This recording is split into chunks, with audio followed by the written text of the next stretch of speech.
starting recording now, right after my horribly racist cracker joke. Wait, can you repeat that? Fuck white people. Oh, okay, I good. hate good. I hate wow. on. I hope Nina's not around to hear that. Wow. Oh, wow. Okay, so there's your portion of my reading. Okay, so in the last session, It looks all new. Kind of makeover. He's fancy. yeah, in case there are other mind players, it'd be nice to have some differentiation. Also, let me set him to.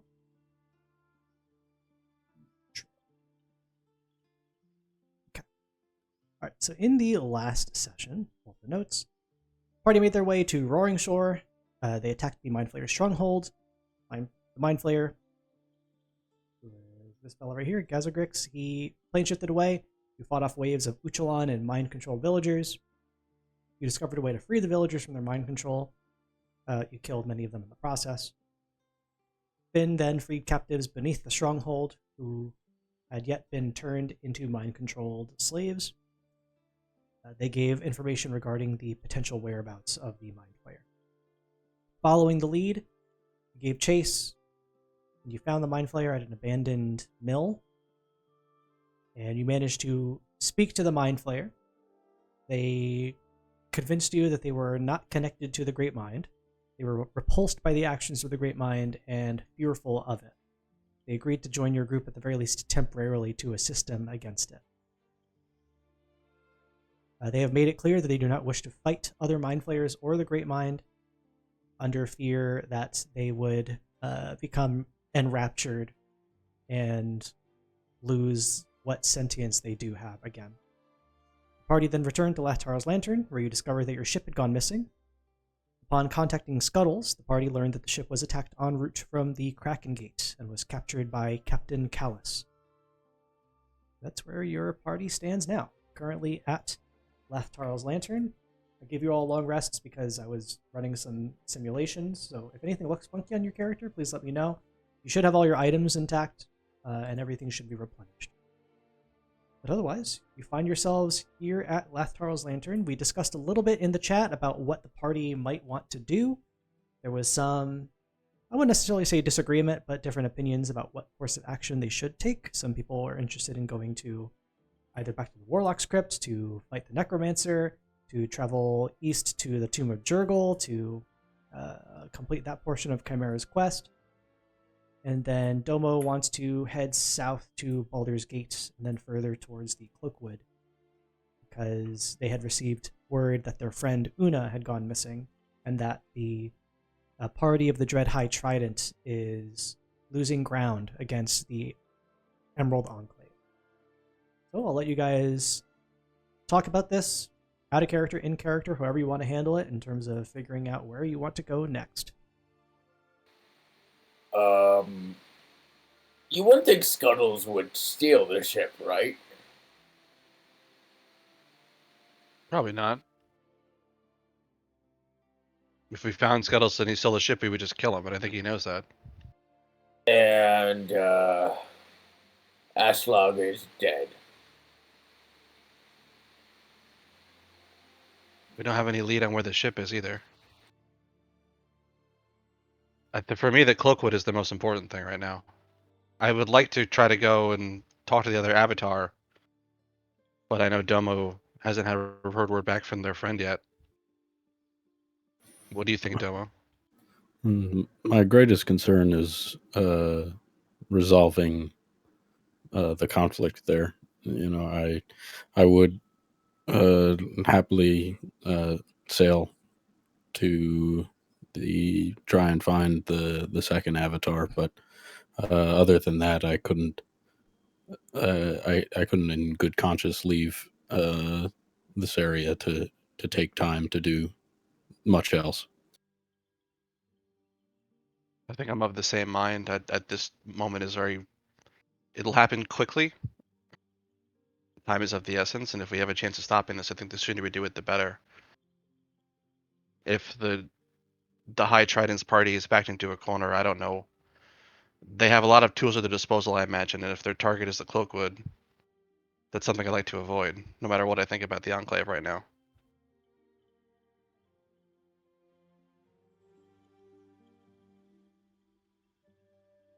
I think we can come back to the tomb.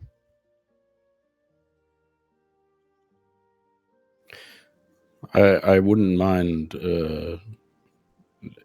if everyone else wants to resolve the conflict in the crypt. I'm of the opinion that we should set up this mind flayer there for now. I do not like that necromancer, but if nobody else wants to kill him and we want to keep him alive, I don't think I would head up there now. We need transportation anyway, and it'll take some time for our ships to get up here. I mean, I'm indifferent about whether or not we kill that necromancer, but he did have dancing skeletons. Think of what else he could do if he had dancing skeletons. He could make more dancing skeletons. Yes, I'm of the opinion that he may be a good ally in the upcoming future for us. Or, in any case, our contracts do not wear off until after we start the tomb. So we may never do his task and be totally fine, I suppose. I think keeping him I alive do- would... Go ahead. I'm very indifferent to what happens with the necromancer. I do find it very important to go to the Tomb of Jurgle, though. Like, I understand that, like, there's a lot of conflict going on south of Baldur's Gate with the Cloakwood and the Dread High Trident. I think, like, my biggest concern is what are we going to do when we get there and there's an all-out battle, especially if the Dread High Trident found the hidden layer in Candlekeep, because then that means the Cloakwood, the Dread High Trident, the Nature's Chosen, and potentially the cult are all at arms with one another. And with their greatest resource in Baldur's Gate, I find that to be a very dangerous situation to walk into. So how are we going to be prepared? I have a thought. You can tell me if this is nuts. Would the contract still stand for Chimera if we downed Chimera and then revived, or would that not change anything? Well, the contract is to get rid of my my death saving throws. So but if you die, and then we resurrect you, would you still have that? No, I mean I would still have the contract. Yeah. Okay, like, never mind. It's a different mechanic that I'm losing. That would kill me. Okay, never mind. Yeah, it basically means the second Chimera drops to 0 hit points. There was no death saving throws for her. She just instantly dies.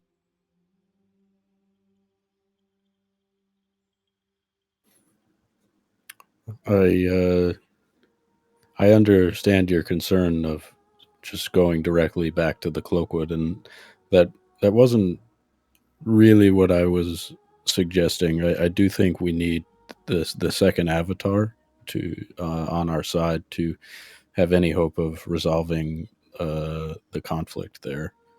I am worried about Una, but she can handle herself, and if if she can't, then that is what Umberlee has decreed for her. She is on a mission there, and she knew what she was getting into. I'm looking to resolve the conflict that is ongoing there, and taking time to the Tomb of Jurgle will be there for quite some time now. That I don't see any pressing concern in resolving that. We will need to go there eventually, and I am happy to do so, but the conflict and our missing ship worry me more for their time constraint.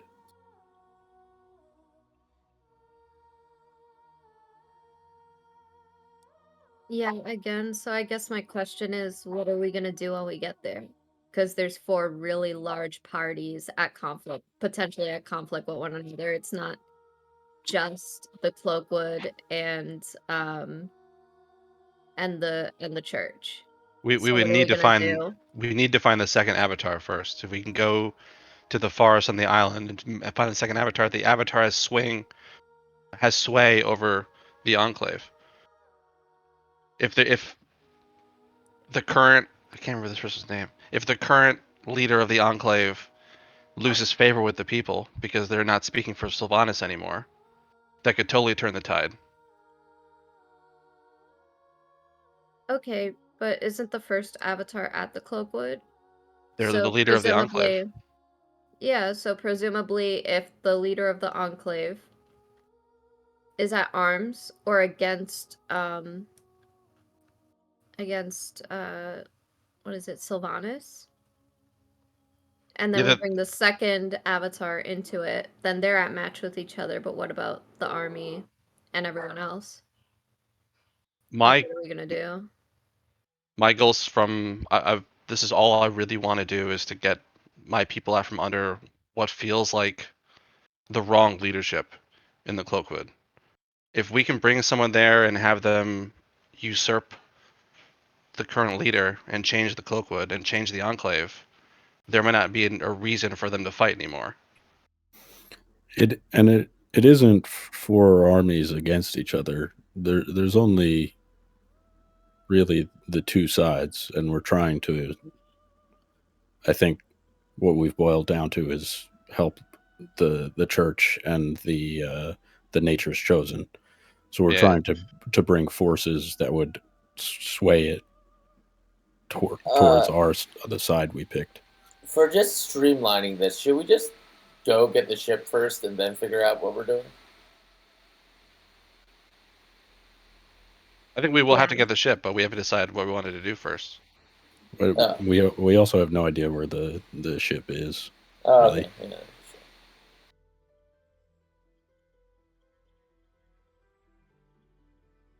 Can Finn roll anything to try and figure out where the ship is? You have to tell me what he does. Sif, Finn anyone in the is cloak- gonna.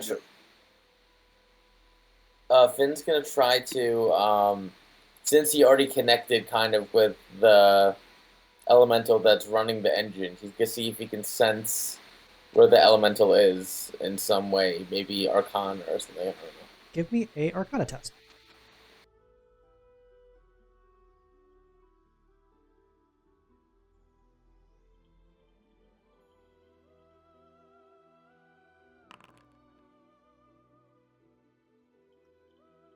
Okay. With an 18. Okay, I like this. With an 18, while the rest of the party is having this conversation amongst themselves.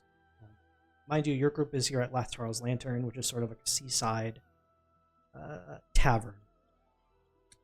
Dockyards out in the front. Somewhat busy with people rebuilding, reconstructing after the attack several weeks ago. Finn wanders off from the rest of the conversation. He looks to the sea and he holds onto the grip of his sword, which begins to sort of hum and harmonize inside of his mind. He closes his eyes. He sniffs the wind. And something within the sword, the energy inside of it, resonates within him. And he feels a sensation pulling his attention to the west. And Finn, far, far off in the distance, you can see the very tips of incredibly distant mountains. If not literally, symbolically. Somewhere in the mountains, you get a sensation of something. Guys, I think I know where the ship is. No. Please explain. I kind of sniffed the air, and, you know, the elemental is kind of pointing me towards the mountains over there in the west.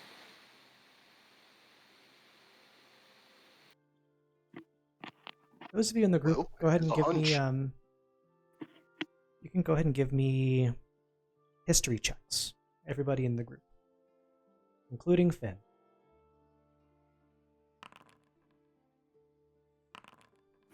Give guidance to whoever has the highest history.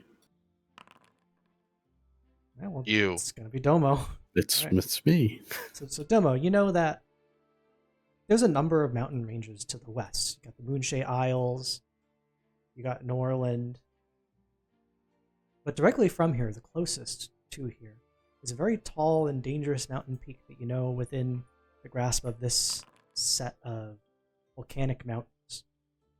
In the center of which is a seaside town called Mintarn. Historically, There's you know, already it a thing has, here. it has long been a neutral ground for various forces, a place aloof from the conflicts of coastal city-states and the rivalries of the Northlander Isles. Any ship, be it pirate, privateer, or merchant vessel, could dock at Mintarn and find a warm welcome. Not long ago, Mintarn was awash with coin, thanks to Dagal Neverember's White Sails shipbuilding company, and his coin funneled through Waterdeep after their navy was wasted chasing pirates. On top of this, Neverember began hiring mercenaries to fill the ranks of the Neverwinter Watch. Unfortunately, the weight of the gold on the island awoke a ancient dragon, the Red Rage of Mintarn, as it has become known, to whom the Northlanders pay yearly tribute. The dragon is a constant threat to those upon the island, and Mintarn now lives under its brutal tyranny.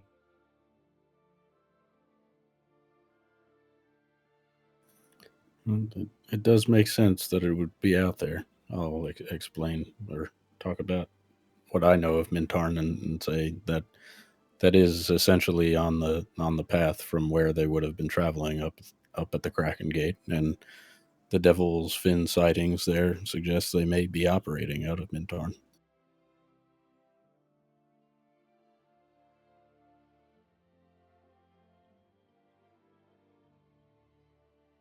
And out of character, the Tomb of Jurgle is just a next step to get to what The there's Iron another- Keep is another place. The last place. the Iron Keep.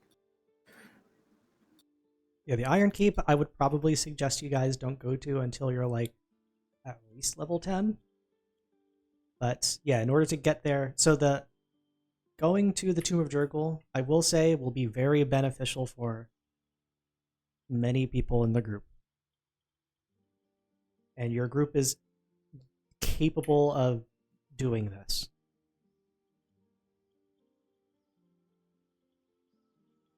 Would you say similarly that the other option we're looking at is also doable? Which one? Mintarn? Yeah, I think we have to get a ship back. But I mean, That- like, is it too early to go down to this forest area? Oh, the Cloakwood? No, not the Cloakwood. This other Oh, Lyrath this? forest. Oh, this is... I have nothing to say about this area. There's nothing in here that is like, I would tell you guys to maybe hold off on. So we have two like viable options at least. The only time you have to worry Actually, about we that, have more than I that. will tell you straight up if there's something like, if you do this, it's going to be incredibly difficult for you. Which one? The Iron Keep will be really difficult. You have the Iron Keep and the Driftwood Docks. The Red Stars. We somehow lost the Red Star Iron Keep Yeah, we sure did. I'll just pop another one over there. for UI purposes.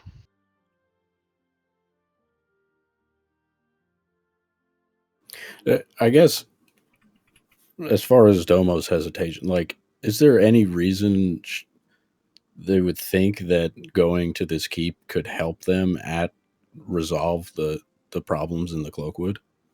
It's Like from it's up to you to come up with your own decisions on that. You know that the weapon that Chimera seeks is incredibly powerful, and if your ultimate goal is to defeat the Kraken or to put some kind of end to whatever this situation is, that tool will go a long way towards creating that reality.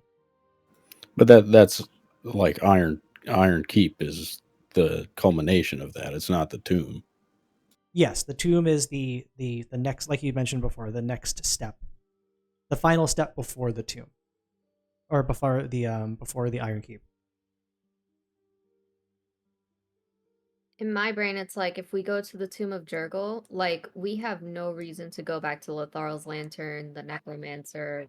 Like this whole region would be Well, if we do locked go, down, with exception of going to Orlumber to do the research for the bubble ship, which is something that is very secondary and not a part of any of our quest lines, as far as I know.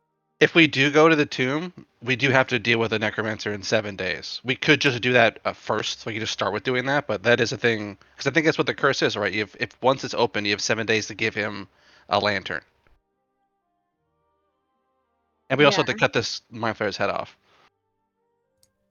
There's also killing the Mind Flayer has nothing to do with the contract. It's more specific towards getting this lantern to the Necromancer. And from what I remember with the WhatsApp messages, like we were talking about killing the Necromancer before even going into the tomb, or vice versa. Yeah, actually, I think the Mindflayer was for Finn's whetstone. It's like 2 Yeah. separate deals. Two separate deals, and I don't think Finn's situation had a contract at all. The lantern is under contract.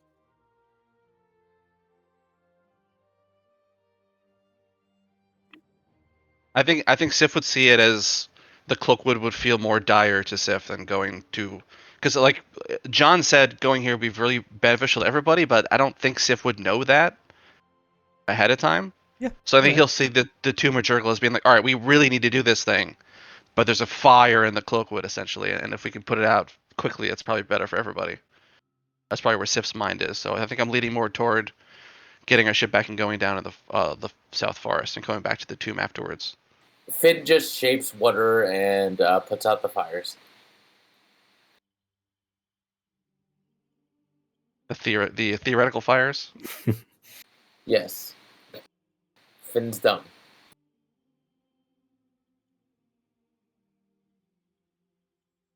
I think Finn is all for going to the Tomb of Jurgle.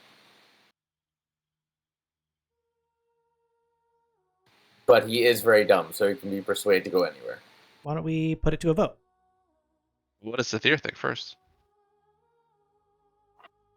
Well, of course, the more power we have, the better we'll be able to confront Bellefain and retrieve my father from his slavery. That's what matters most to me. So unless your war in the Cloakwood could help destroy Bellefain, Zathir looks towards Chimera. I believe we should head to the Tomb of Jurgle.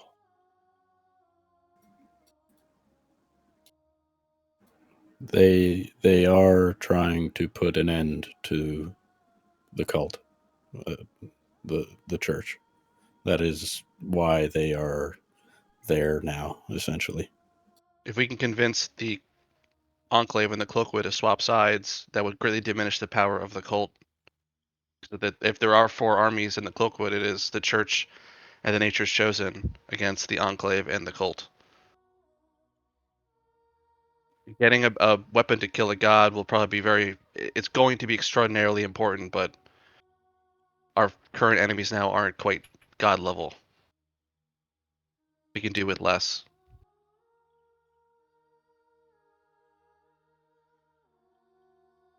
So just to catch me up, the stuff in the Cloakwood, is it dire, like it has to happen like soon? It seems more like, I guess, out of character because you weren't here for any of this, so no one can expect you to know. Yeah. The Cloakwood is essentially the Emerald Enclave, which is kind of what Sif was part of, like the kind of druidic aspect of the Cloakwood, and they're kind of military based. And then there's the Dread Trident's Party, which is from the Church of Umberlee. So we have the Trident's Party, and then the Cloakwood as the Enclave. Plus there's the Cult of the Kraken, who's influencing the Enclave, and the Nature's Chosen, which is an offshoot of the Emerald Enclave, who are looking to overtake the Enclave and change their ways. So it's a big pitched battle here against ideology, and it has begun to turn in the favor of the Cult of the Kraken and the Enclave. Not to mention the extra stuff, which is like the cult of the Kraken The has cave and control- everything. doesn't only have the cave, and that's not their like home base. That's where they conduct rituals. As we learned when we went down to Asavir's channel and Velen, like there's multiple locations for the cult. And they also run like all of the piracy that's happening on the Sword Coast and all of the Malenti attacks that have been happening at the three main cities, like Waterdeep, Neverwinter, and Baldur's Gate.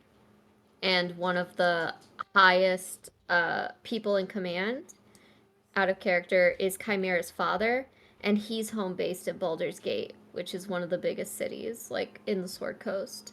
So, like, the cult is a much bigger thing. Yeah, they're everywhere. Like, no pun Like, intended, they're they have the- tentacles everywhere.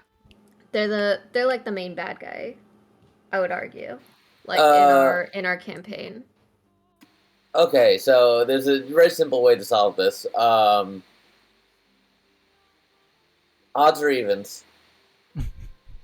I don't think I want to let it go down to that. I Well, think we Finn, need to figure before it you out go for there- We ourselves. gotta get moving somewhere. Finn, before you go there, there's a lot to it. You know, taking down Belafane is one thing, but if his army is still about and believing whatever's out there, taking down his army, it will be much easier to take him down. Yeah, if he has weakened support, it's easier to topple. So what do we want to do?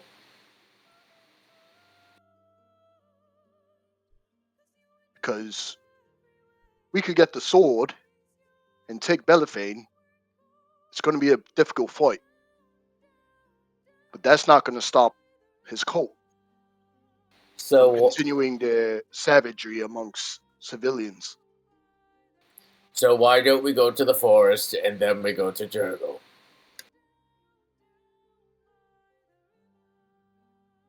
What do you think, Chimera? Are you willing to wait for the tomb? That's fine. I think out of character, like, I think like Chimera's just extremely reluctant. Like, she sees being within proximity of this area as like just suicide, based off of everything we've been through in this campaign and what she found out is going on in the cult currently. Like, so she's gonna be like, if we don't have the avatar, this is suicide. And if we go, we'll go, but it's just like, I would agree that Right. if for some reason we can't convince the Avatar to go with us, I don't know what to do. I don't know how to help the Cloakwood just with us. Yeah, out of Oh, character. then I vote it. I want to get. I'm working under the assumption that that second avatar is going to help us. I have no idea what to do. Like, I'm not Yeah, I hope suggesting so. we go and just like try and fight the cult at the Cloakwood right now. It was always to go to the second avatar. It may not yeah, be I'm the not answer. saying we can't do that. I think like just in character, like as Chimera, like Yeah. she's more concerned about the nuclear party and what would happen if anything were to happen. Like, we're basically putting all our chips on the second avatar.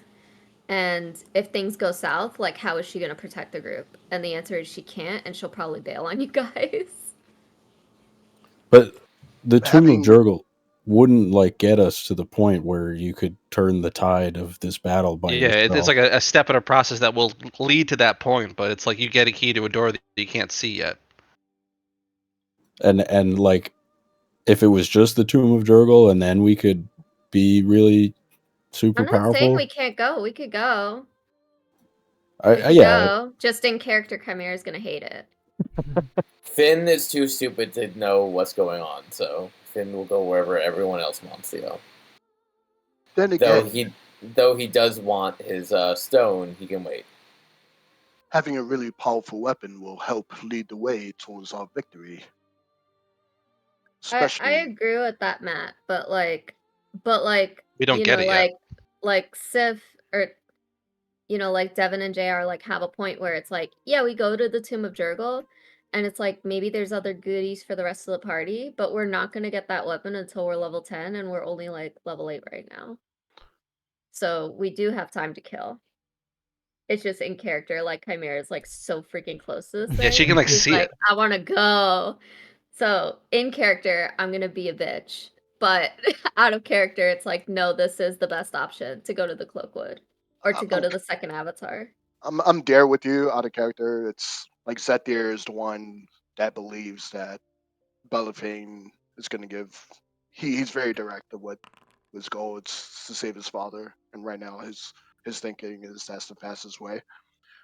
But I definitely also feel like what I said before about stopping the cults altogether will make it that much easier to actually like destroy Belafane. So that kind of there. I think we should probably go check out the other avatar, especially if all they want if they want to help out the party and make them more powerful in general.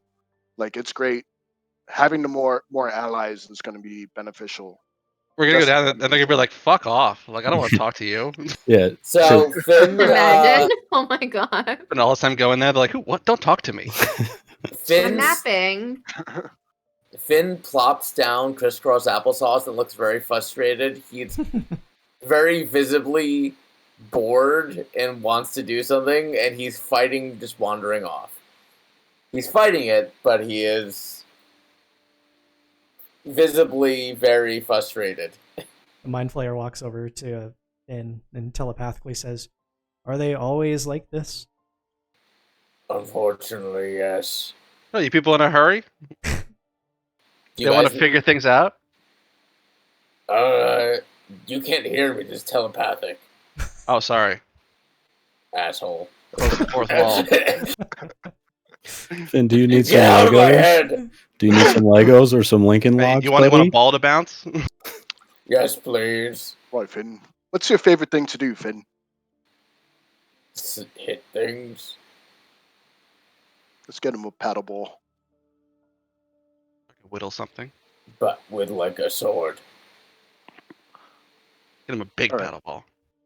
Just so we're clear, we're gonna go get our ship, then go to the Avatar, and then go to the Cloakwood, and then go back to the Tomb of Jurgle. Sounds like we're So making that a we big, we're can making a big move- circle. We're gonna Out of wind up character, back where we that started, sounds basically. right. If everything works Yeah. out well. Out of character, that sounds correct. Finn Okay, is cool. Because it's like been like over a half hour. Like, Yeah, let's go. Finn- This is why we Finn should has- talk about it in the chat. We should Finn talk has about it in the slowly chat. migrated over to the Mind Flayer and has just been talking telepathically with the Mind Flayer this whole time. Mind Flayer's like, Alright. "So, you're a barbarian, huh? A what? A barbarian?"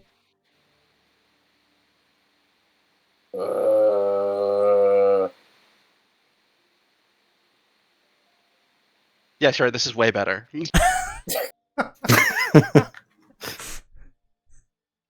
Yeah, the rest of the party is just watching these two attempt a conversation, shaking their heads. The Mind Finn Flayer is like- says, "Well, if the first course of action is to retrieve your ship, we'll have to find some way to reach Mintarn." If there's Do you ever braid your merchants- tentacles? Occasionally, We have ships from. Do we know where our ships are? The ones we sent out. your ships are south. They're at Baldur's Gate. They will arrive at your place within 3 days. We just go kill the necromancer. We have 3 days to spare. Uh, If we have to get our ship back if we have no way to get there quicker, unless someone can think of a way to get to Mintarm. we could probably see if we could rent like a merchant ship from Letharal's Lantern. That sounds good. Yeah, you have the idea. Like, Like, just give there's- us a lift, there's Yeah. and then probably they could people meet who us at would- Mintarn instead. Yeah, you get the sense that there's people who would be willing to travel there. Hmm. Yeah, so if you go and you speak to some of the merchants who have moored their ships here for the day, many of them say that they're not interested in traveling to Mintarn because of the situation with the dragon and the pirates, but one agrees that they'll be willing to take you We'll He pay you says- double. That's good. The regular price would probably be $50, 50 gold pieces a head. 100 gold pieces a head sounds fine with me. Wait, whoa, hold on. Who is this Spoke person? way too soon. 100 gold per person? What has he got? Like 7,000 ships and 20,000 men to man them? It's just a regular ship. Just the regular dude. It's a regular ship, no different from the voyage. Can I bargain with him? Excuse me, you don't really understand who we are. We're the New Money Pashas. Haven't you heard of us? Oh, so you're rich. Bad name. Should have picked a different name. Not really, but we do give back to the community quite often. Aren't you the guys that killed a bunch of people and took them hostage here a couple weeks ago? We didn't What? kill anybody. What? Actually happened here before. Who would Yeah, ever but kind of one do that you know of. Give me a deception check. Wait, what? Can I help with that? Wait, I don't remember doing that. Wait. I'm gonna add lucky to it. This was the last time we were here. Wow. All right. Oh, yeah, I guess I was incorrect. I heard a group of you came looking around, but you're clearly some kind of undead, and they didn't mention anybody undead in the party. Nor did they mention a big blue barbarian. See, it couldn't have been us. Who would ever do that? Tell you what, I'm feeling generous, and I have to make a trip there regardless. 50 gold pieces a head. Will this cloak that billows make you think differently as I billow it? That's the lowest I can go, my friend. Okay. What if I just show you this vial of human blood? Does that do anything for you? No. It makes me want to take you guys less now, in fact. Okay, well, it was humanely harvested. I'll just say that. Oh, that's good to know. It's free range. I'm cool with that. 50 gold. Fair enough. Gazagrick says, I have no money. Does somebody mind sparing me 50 gold pieces? I'll pay for his way. Okay, cool. So that'll be 300 gold pieces in total. Put up a little IOU. What if I make a rat appear? That's pretty cool, but I'd rather have 50 gold pieces. Oh, okay. There is someone in the world somewhere who would be like, you know what? That's good enough. You But it is impress not me, this sir. man. All right, so he says that he's willing to take you the following morning. So unless there's anything you guys like to take care of in the evening, we could fast forward to that, and then have you guys sail west. I just want to, in the morning, I'm going to change my spell slots. I want to cast divination and ask if going to the second avatar will help resolve the situation in the Cloakwood. Can you pose divination for me? Just want to see if there's a particular kind of answer it requires. This Divination. wheel. Was that the wheel and woe thing, or is that something else? No, it's more specific than Wheel and Woe. Ask one question about a specific goal, event, or activity to occur within 7 days.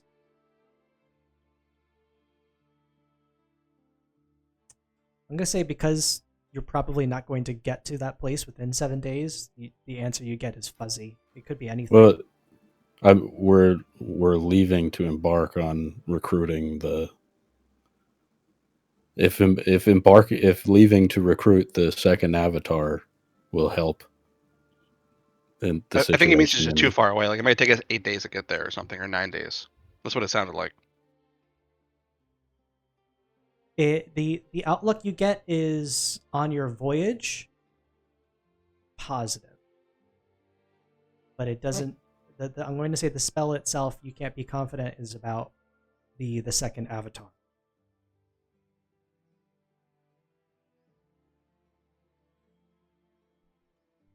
Uh,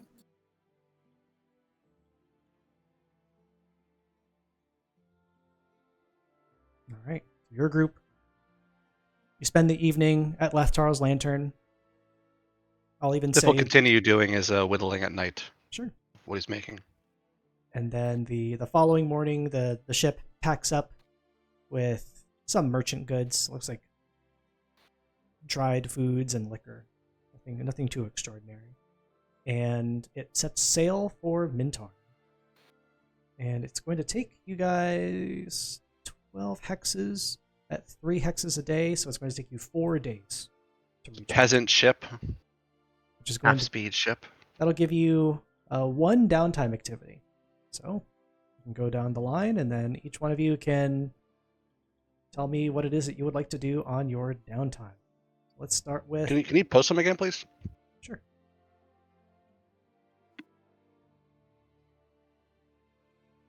And if you guys would like to talk amongst yourselves about any particular topics, you just stop me and tell me that you would like to have that combo. Starting with Domo. Is there any downtime activity you would like to perform? I'll just try and make some more beer. All right, go ahead and give me a tool test. With a 17, you get 2 points towards completing your beer. Chimera. I'm going to continue learning Aquan, like if presumably if Kai was here. Sure. I could help. Oh yeah. Yeah, I'll have Finn teach me. go ahead and give me a intelligence test. You lose a point. Yeah, he trains you wrong. I learn a completely different language instead.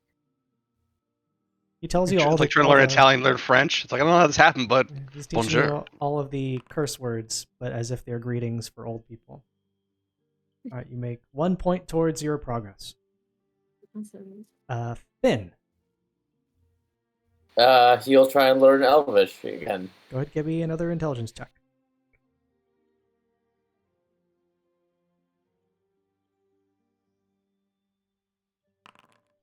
Uh, 13, you make 1 point towards your progress. Zathir,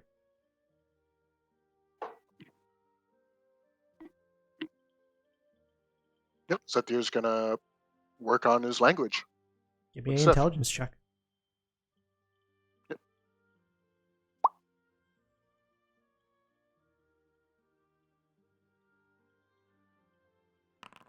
A 17, you make 2 points towards your progress. And finally, Sif.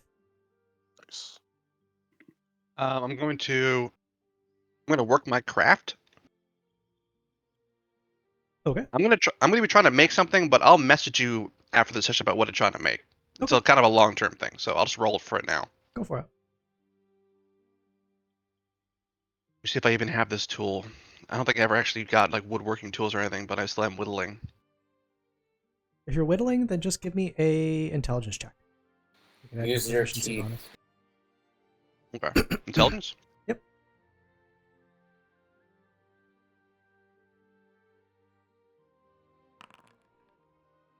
You start the project. Is that a skill check? Yes. I No, need tools to- tools are not skills. Tools are a separate thing. Is it an ability check? It is, yes, it is an ability check. Alright, I'm gonna use a tactical mind to reroll one of that. Actually, I'll add 1d10 to it. Yeah, That's what I mean. Yeah, go ahead and click the roll ability check bonus. God damn it. All right, so 8. it's still an 8. With an 8 to 14, you struggle. You start the project, but you don't make a lot of progress on it. Okay. Are there any conversations that anybody down. would like to have before we get to Mintarn? Once, in place. All right, so that was the following morning, and then it took you guys 1, 2, 3, 4 days to get to Mintarn. And you get there unassailed. The party arrives at the main dockyard of Mintarn, and the overall atmosphere here is very different. It was clear blue skies from where you once were, but here the sky has an eerie orange glow to it. The activity of one of the volcanic mountains nearby seems to have grown in recent days. Domo, you made that strong history check earlier. You know that just a few years ago, that particular volcano was dormant. And since the return of this vile dragon, it has since activated and has been causing a lot of strife for the people of this selection of islands. The captain of the ship thanks you for your service, or for your for the the money and says that he'll be available if you wish to hire him again, or moving on to conduct whatever business he has here. What does your group do?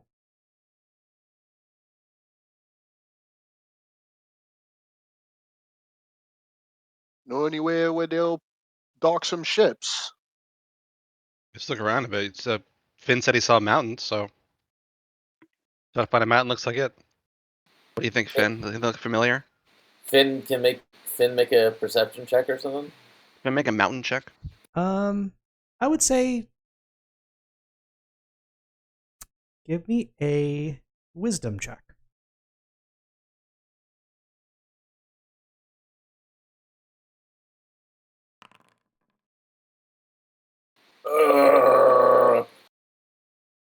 You do feel something, something from your sword, but you can't quite direct exactly where it's coming from. My sword is reacting to something. Is it reacting in a particular direction? Finn takes out his sword and starts pointing it in a circle and starts spinning. Is that a yes or a no? I'm trying to see.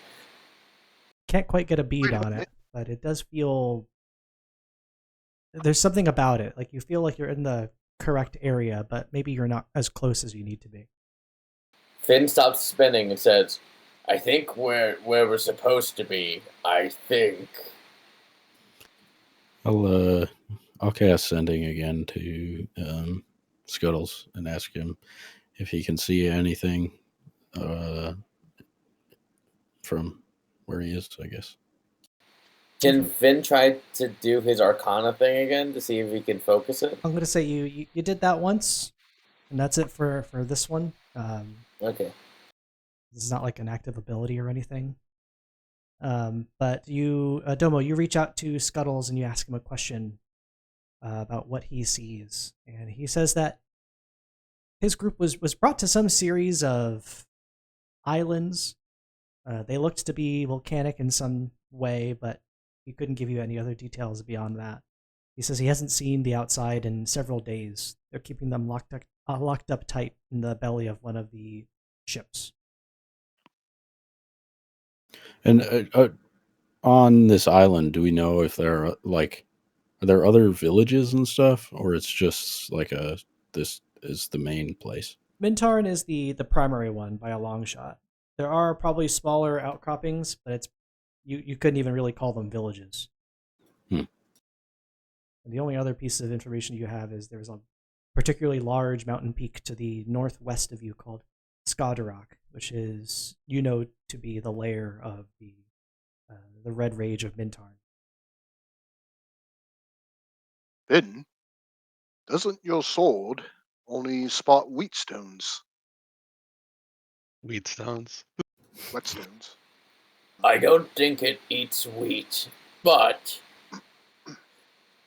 whetstones, yes. But I was trying to connect with my elemental friend, and it started resonating, so Ah, yeah, I miss him. Or it. nope, They. lead the I'm not way, sure what Finn. Wait, do you guys know what its pronouns are? I just realized I never asked. It's a sword.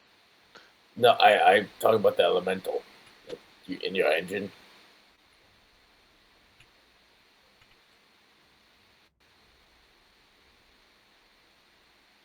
No? Okay, well, okay. Lead the way, Finn. I have a feeling you guys are against elementals or something. Okay. Alright, Finn starts leading the way. Alright, your group is currently at Mintarn. You can see that there are a great deal of traders and merchants here, but there's also a fair bit of people that at this point, you can easily identify as pirates. Some of them. Wait. Before we start walking, should we put like a hood over our mind flayer friend over here so it doesn't scare anyone? He does seem to be getting a lot of looks. Yeah. Yeah, give him a cloak. Okay, does anyone have wait, I might have an extra cloak. 1 minute.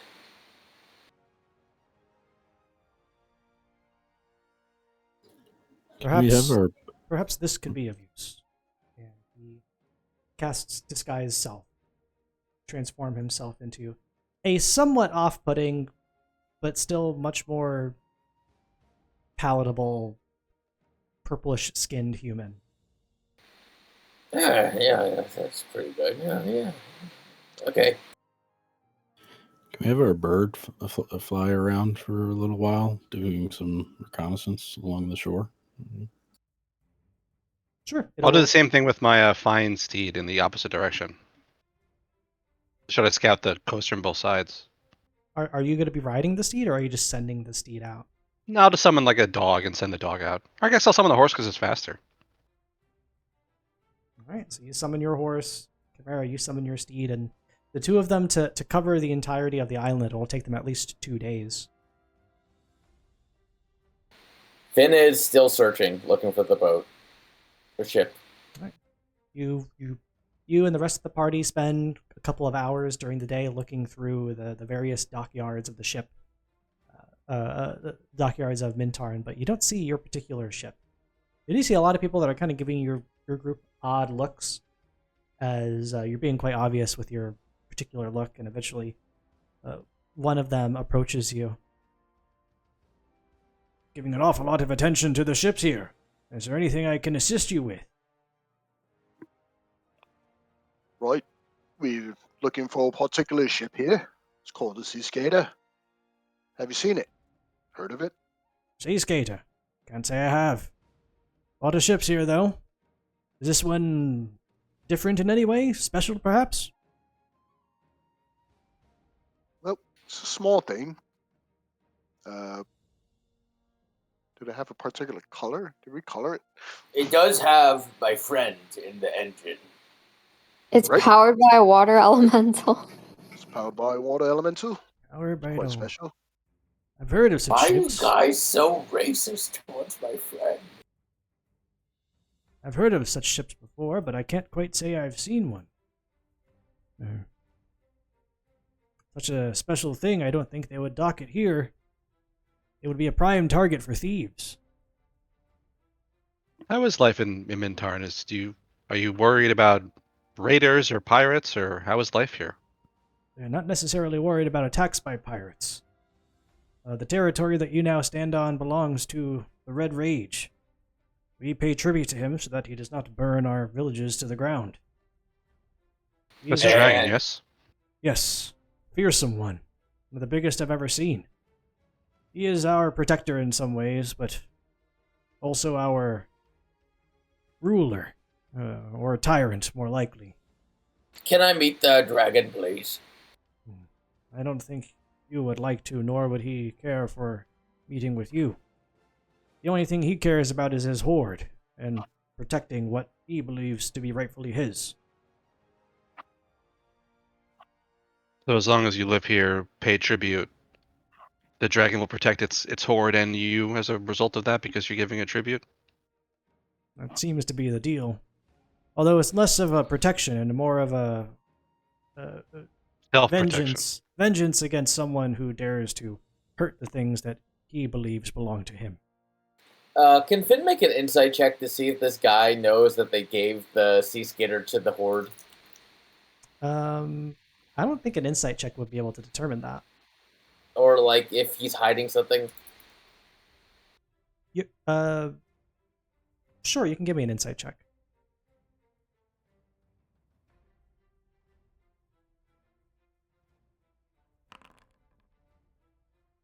This guy seems particularly forthcoming. Doesn't seem like he has any particular reason to lie to you. Any of these islands have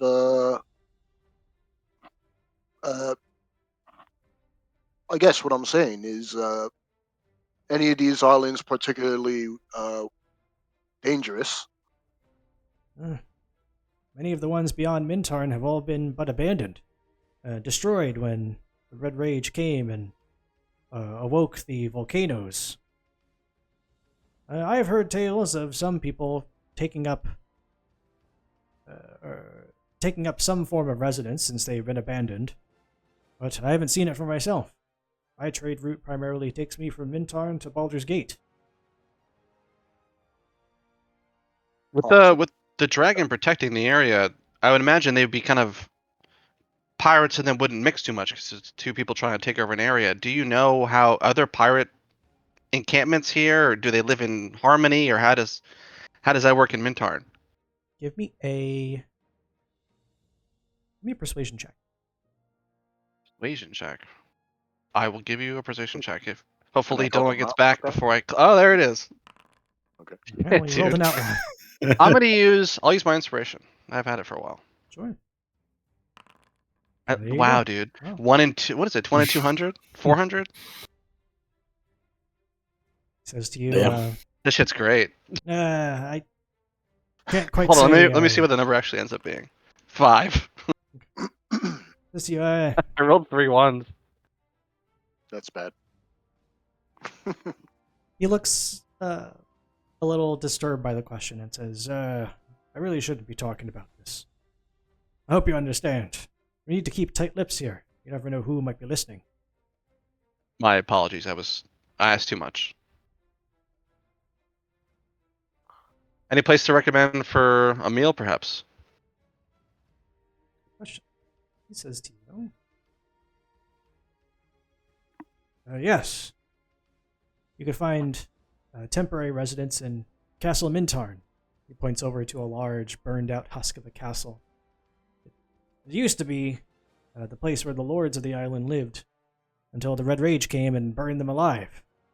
It's since been taken Oh my. over by pirates and the like, who use it as a form of an inn.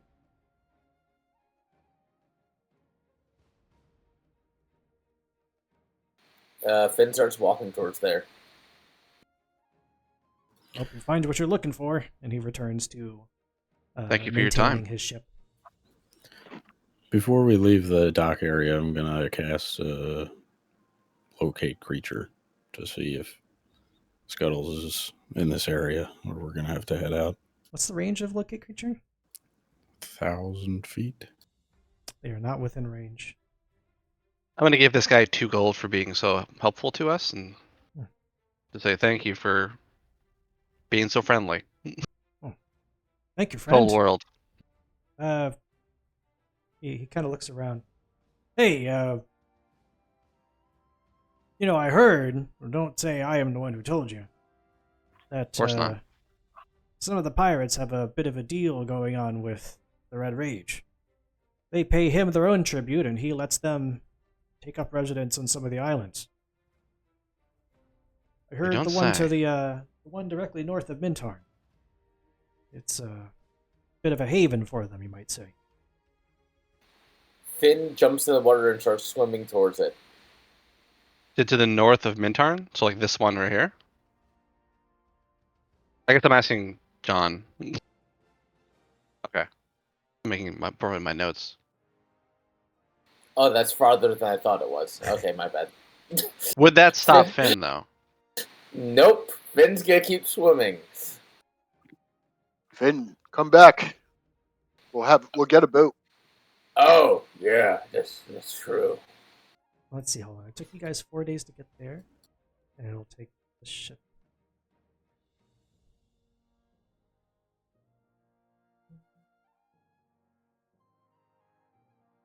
$5 days to reach you.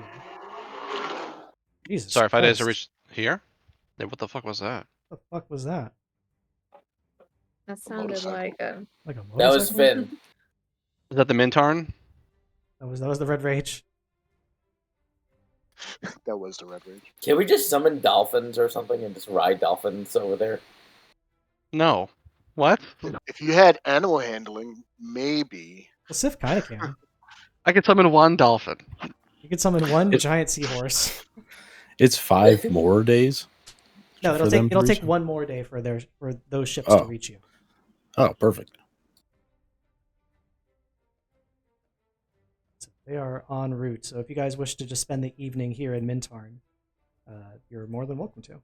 Or if you would like to do anything else, conduct research, talk to locals, try and find more information, the day is your oyster. Finn likes oysters. Cool.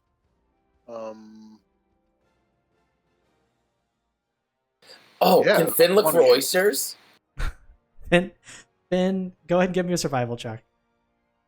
While Finn looks for oysters, I'm gonna hear some gossip about the pirates. Finn, you find 3 big fat oysters. Finn eats them All right. raw. Go ahead and roll a d100 for me.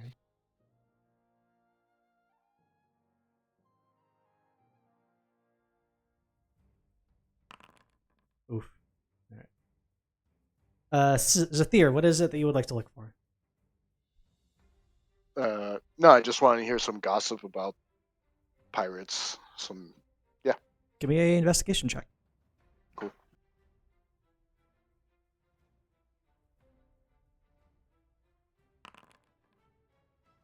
You start asking around about various pirate groups, and one that you catch a bit of wind about, besides the Black Armada, is the fleet of Captain Callus, a relative newcomer to the islands. His ships will occasionally dock here at Mintarn to purchase supplies or to do trade, but they haven't been here in quite some time. From what you can understand, they've been on a bit of a warpath. It's said that they have joined up with the Black Armada, but you do also hear that their relationship is somewhat tenuous. Captain Callus views himself as a bit of a anti-authoritarian. He believes that a pirate should be able to rule over themselves and doesn't like the idea of a king of pirates. Still, they have given in to the whims of the Black Armada, seeming to have little other choice. It's very interesting information there. Does the rest of the group want to do anything while they're in Mintarn? If we're spending the night here, Sif will do something at night. Does Finn have food poisoning? No, they're nice fresh oysters. Oh, okay. Satyr wants to have a little chat with the Mind Flayer there.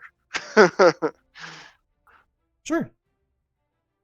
The Mind Flayer decides to stay inside of whatever inn room that your group decides to rent for the evening, preferring to stay out of sight and out of mind in case his spell wears off. You and him engage in some conversation. What is it that you would like to ask him?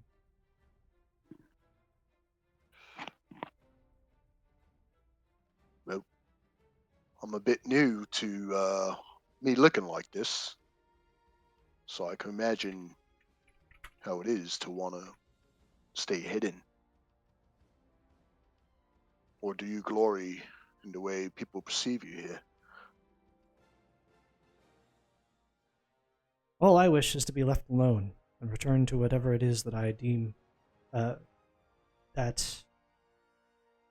return to a world where I have control over my own life, conducting the experiments that drive me. Prior to my life as a Mind Flayer, I was a magician, at least what little I remember of that life. I love scientific discovery. It was my life's passion. So I hope to regain that someday. As well as mine, my friend. I'm quite the librarian. Spend a lot of time reading books, history, tales, folklore, all sorts. This, Kind of how I got in trouble with how I am now. In I fact, see. The affliction that has befallen you. It is magical in nature, is it not? not at all. I believe this is exactly who I am. Dead. Mummified.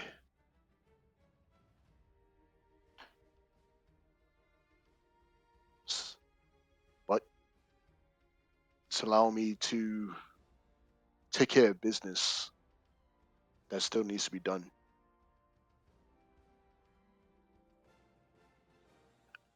Everyone has their own business to attend to, it seems.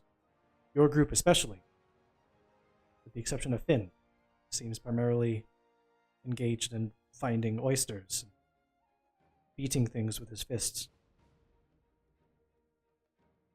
Why is it that you join us? You know you could probably just scatter along away any time now. I must be quite honest, I was worried that your group would kill me.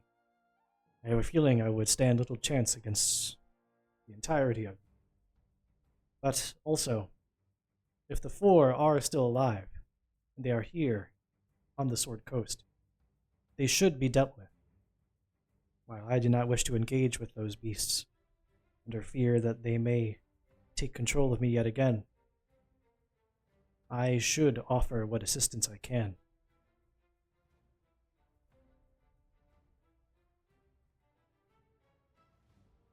Well, you're on the right side. We would have killed you if you were a typical mind flayer. I assure you I am not typical. But Definitely the evening does grow late, and I have certain needs. He stands up from the chair and says, "We shall be back within the hour." He opens the door and begins floating eerily outside of it before disappearing through magical invisibility into the night. Could Zephyr, Wait, where did you go? I mean, we're spending the night. Could Zephyr just like sneakily follow him? Well, he turned invisible and started flying away. Okay. You could definitely try looking for him, but it would be very difficult. But you do get the sense that he is going to feed.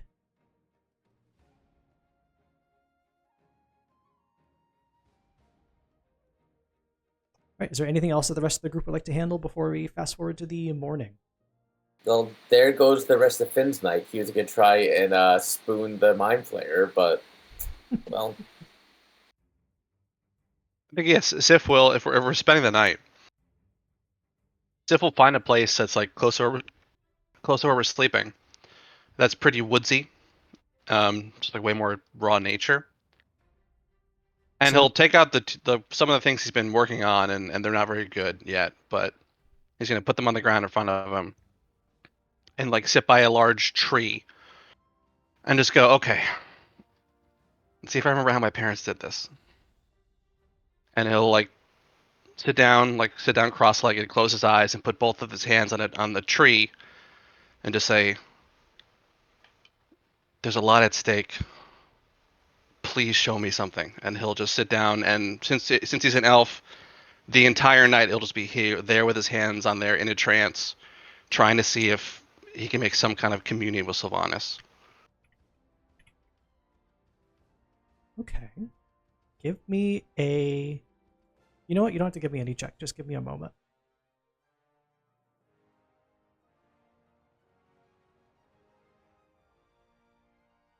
Because I've been rolling pretty badly on like my crafting kits, if the camera were to pan down, the two things, there are actually three things, but the two things that I put down are going to be very crude interpretations of both Sylvanas' avatars.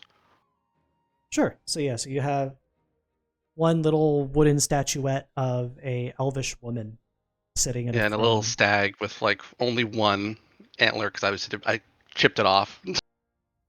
Yeah, it's a little fucked up, but it's still identifiably a stag. Just give me 1 second.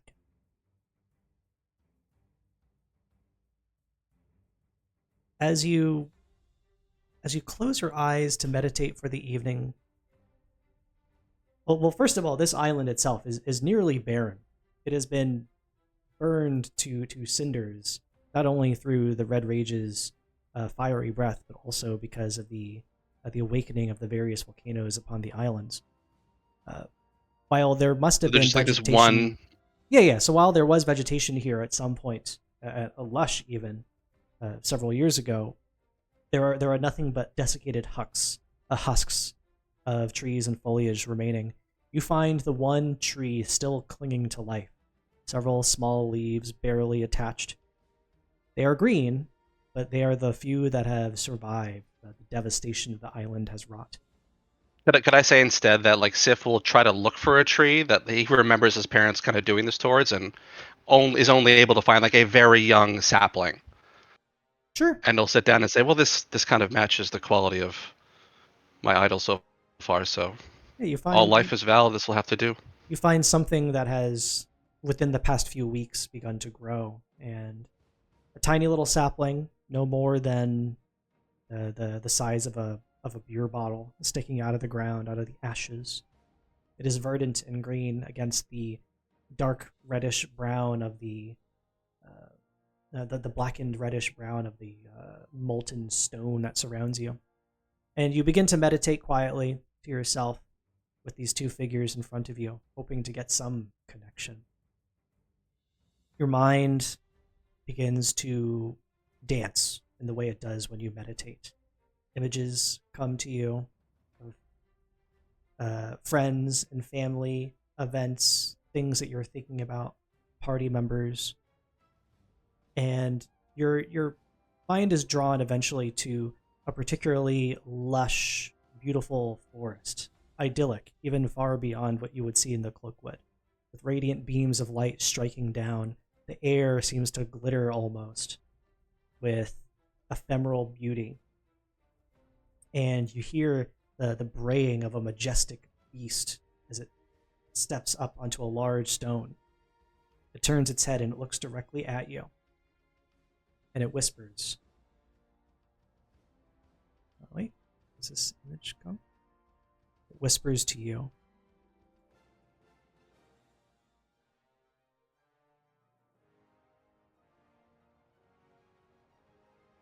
What is Sif's last name? Oh, Amberweave. Amberweave. It says, "Son of Amberweave, come to me. The world depends on it." And that's all you get. Thank you for answering. I'll be there soon. What does Chimera do for the evening? I was gonna say Chimera would want to talk to the Mind Flayer, but after seeing it turn invisible, I assume she's within eye line of seeing it turn invisible and go away. And in seeing that, she kind of just feels really isolated right now, and she's gonna stay in her quarters and cast alarm at the doorway in case anything passes or tries to approach her while she enters her trance to rest. Okay. Yeah, you cast your alarm. What does Domo do for the evening? I'll just cast sending a couple times, I think. I'll check in with the Dread High Trident, just a status update. The Dread High Trident says to you that she has received word from the emissaries of the Emerald Enclave that they wish to speak with her to form some sort of ceasefire. She says that she is considering this, but the details of which are too complex to discuss over sending. Oh, they're thinking of, so the Enclave reach out to surrender, so that they should surrender? Yes.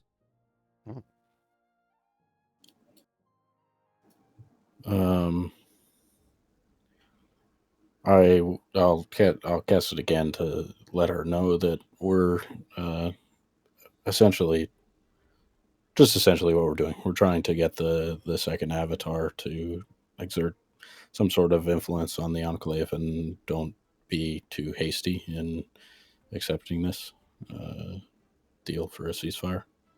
She returns a message to you that says she does not wish to end her attempts just yet, but the losses that they are suffering are great. She says to you, make great haste to this second avatar. And I'll also sending to Scuttles to let him know that we're coming for him. He says hallelujah, thank you God, and then that's it. That's all you got. Yeehaw! Right. So here, that's it. That's Domo. Finn, is there anything that you would like to do in the evening? You've been getting fat off of oysters. I guess you only had 3. Well, Finn wanted to cuddle with the Mind Flayer, but the Mind Flayer is gone, so... All right, I'll say that since so many people want to chat with the Mind Flayer and cuddle with him, the Mind Flayer comes back. 4. Blow over his Yay! mouth or his tentacles. So there's only one bed left, and it seems like we have to share it. The Mind Flayers do not sleep. Well, I think I could definitely use some, I just want to cuddle, please. Give me a persuasion check. Double check. You should ask if it's a cuddler, if he's a cuddler.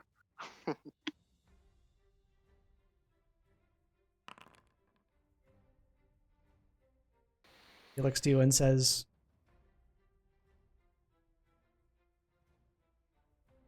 very well. But I get to Oh. be the little spoon. Okay, sounds good. Before you and the Mind Flayer begin cuddling, the Mind Flayer turns to Chimera and says,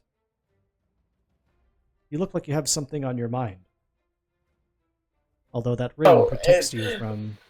While we're cuddling, you see turns to you. No, this is I think that pre-cuddling. would be hilarious.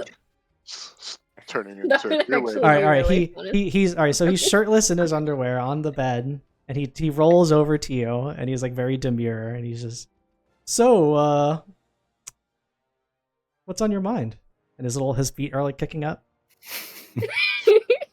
Is Finn there? Or like, Finn is asleep. Let's say. I'm assuming I'm on like a different cot, like across the room. Picture you're just on a chair next to the bed. Yeah, you're on the cuck chair.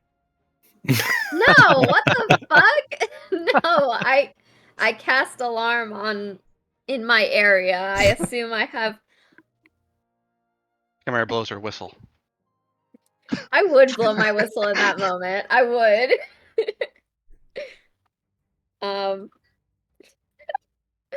I would go and I would say telepathically, yes, there is a lot on my mind. Speak freely. I don't have. Thank you. In my. She goes and she gets like really somber and says, I used to believe in my avatar. I used to believe in my god. But now that Kraken, now the Kraken is gone and is taken over, and I don't know what to believe in anymore. To have faith in someone else's god or someone else's avatar is difficult for me. And to entrust the lives of everyone I care about onto that avatar when I don't even have faith in my own is a really tough thing for me to do. He looks thoughtfully at you, and telepathically he says, and yet you still draw your powers from your patron. In the years that I spent studying magic, something that I came to understand is that a patron only grants power when they are willing. If you still draw power in such a way, your patron is still there.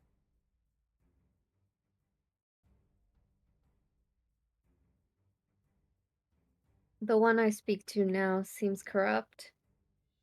I'm not sure what to believe out of him.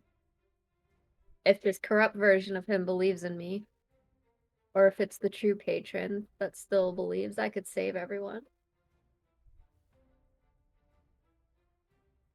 It will be very difficult if Zelix 4 has bound itself to the Kraken, for the Kraken to return to its previous state. As powerful as a creature they are, Elder Brains are terrifying beings. It would not be impossible. but the chances of it are slim. Still, you should hold out hope. The power that you wield would not exist if the Kraken wished to take it from you, or was incapable of giving it. Nor do I believe the Elder Brain would grant you such power willingly. You and the Kraken are linked, and so you and the Elder Brain are linked as well.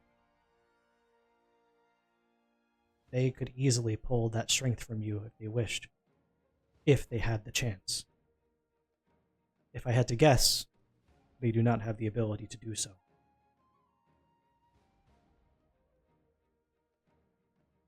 I find comfort in hearing that. Thank you, Zagrix. My pleasure. There is something hard poking me in the back.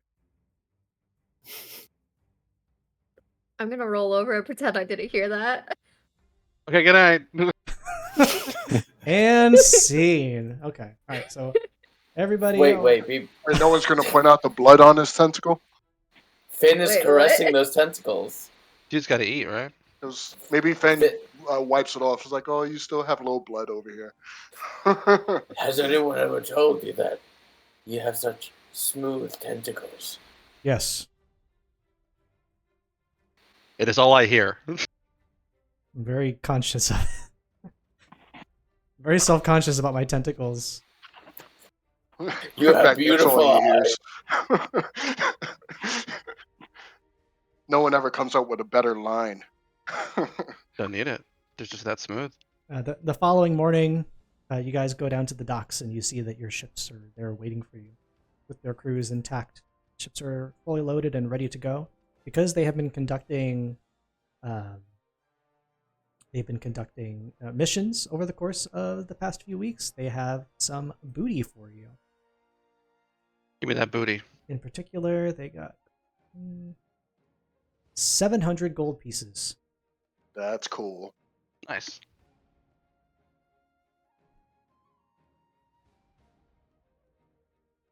So your group can feel free to split that. Actually, can I do that through the button? Award. 700. It's 116 each, including Nina. Did that work? Did you guys get money? No. No? Nope. Nope. I didn't get shit. Maybe because the game's paused. Maybe? 700. Try that. You guys get money? Nope. Alright, it doesn't work. Don't worry about it. Just go ahead and give yourselves however much gold. How much was that again, Devin? 116 Oh. gold. It's probably some, I think I rounded up, so let me find out what the actual number actually is. 116 is fine. I will give 116 to... We each get 1.6.66666666666, etc., etc. They pull out some extra coins. Here, just take it. Jesus Christ. I just found out if you type plus and then the amount while you're in the gold area, you could just add it. Could I Oh, nice. sell some items? Unless anyone needs it. Sure. What are you selling? When me selling a hand crossbow. When me selling 1+1 scimitar. Sometimes pretty good. Let's Yeah, see. if anyone needs it, that's a good it's a good weapon there. Yeah, the +1 scimitar, it says 25, it should be 1,000. Should be a bunch of money, right? Or man, not a bunch, but like a decent amount of money for Yeah. a +1 weapon. You would get 1,000. You would get 500 gold So nice. pieces for the scimitar and half of 75, which is 37 gold pieces. So they're just blasting the people on our ship. You want to buy this? Check this out. Yes, Blam! yes. Yeah, you gotta show the Stop goods. shooting. Show it off. Yeah, they Anyone will. wants this? This can kill someone like a shop assistant. They're willing to give you 537 gold pieces for the two. Okay, I'll take it. Right. Unless ahead. anyone wants that +1 scimitar. I'm good. Okay. What was the number? 5. 537. Cool. Thank you. You can go ahead and delete those items from your inventory. And yeah, so you have your ships now. What would the group like to do? Probably just gonna have to head to the island, right? Beginning of the day. Try to find these pirates. Yeah, let's Yeah. fuck up those pirates. Okay. Why Finn don't we turns take to a his. 5-minute break? I gotta figure some stuff out on my side. Okay. And we'll come Cool. back at 9. Let's say 9:15 actually. Okay, sounds Sounds good. good. Cool. Verb.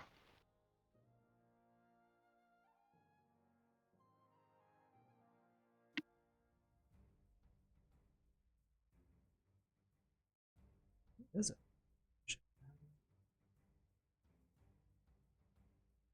No. This one?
There we go.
Oh.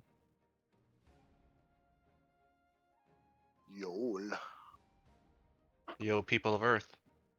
Yol. Yo. Yol. I don't know, I just always enjoyed saying it that. How was your birthday been, Matt? Pretty cool. Did you work today or you take off? No, I worked today. It was pretty slow today. Not a lot of people in. One of my small joys in life is taking off on my birthday when I can. It's usually most years, but I usually do that. I usually take like 2 or 3 days. But I don't know. I was just chilling. I want to save those vacation days. I think I was in the hospital, I think, for my birthday 2 years ago or something like that. So I try to take off for work, but sometimes I can't. Sometimes you go to work and go to the hospital.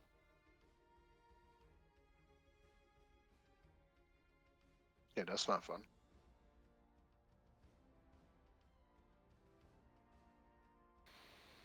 Oh, side note, John.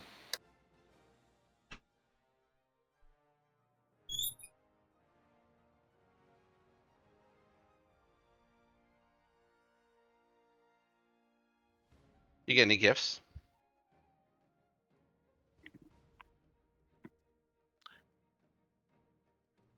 Yeah. Yeah, I guess my girl got me some Jameson. So I'm having some of that Nice. tonight. Yeah. It's pretty I nice. do feel like the older you get, like, gifts don't really mean as much. Not that they don't mean as much, but like, you can largely get most of the things you want. And most people aren't going to buy you like a car or something. You know, sometimes gifts are, no matter whatever they are, it's just a thought of Yeah. from the other person, just saying that they care. And never bad to get a gift. Just hard to answer the question, what do you want for a gift? Exactly. I am back. But yeah, I'm probably, when you do get older, it's like, you probably just enjoy like more experiences, you know.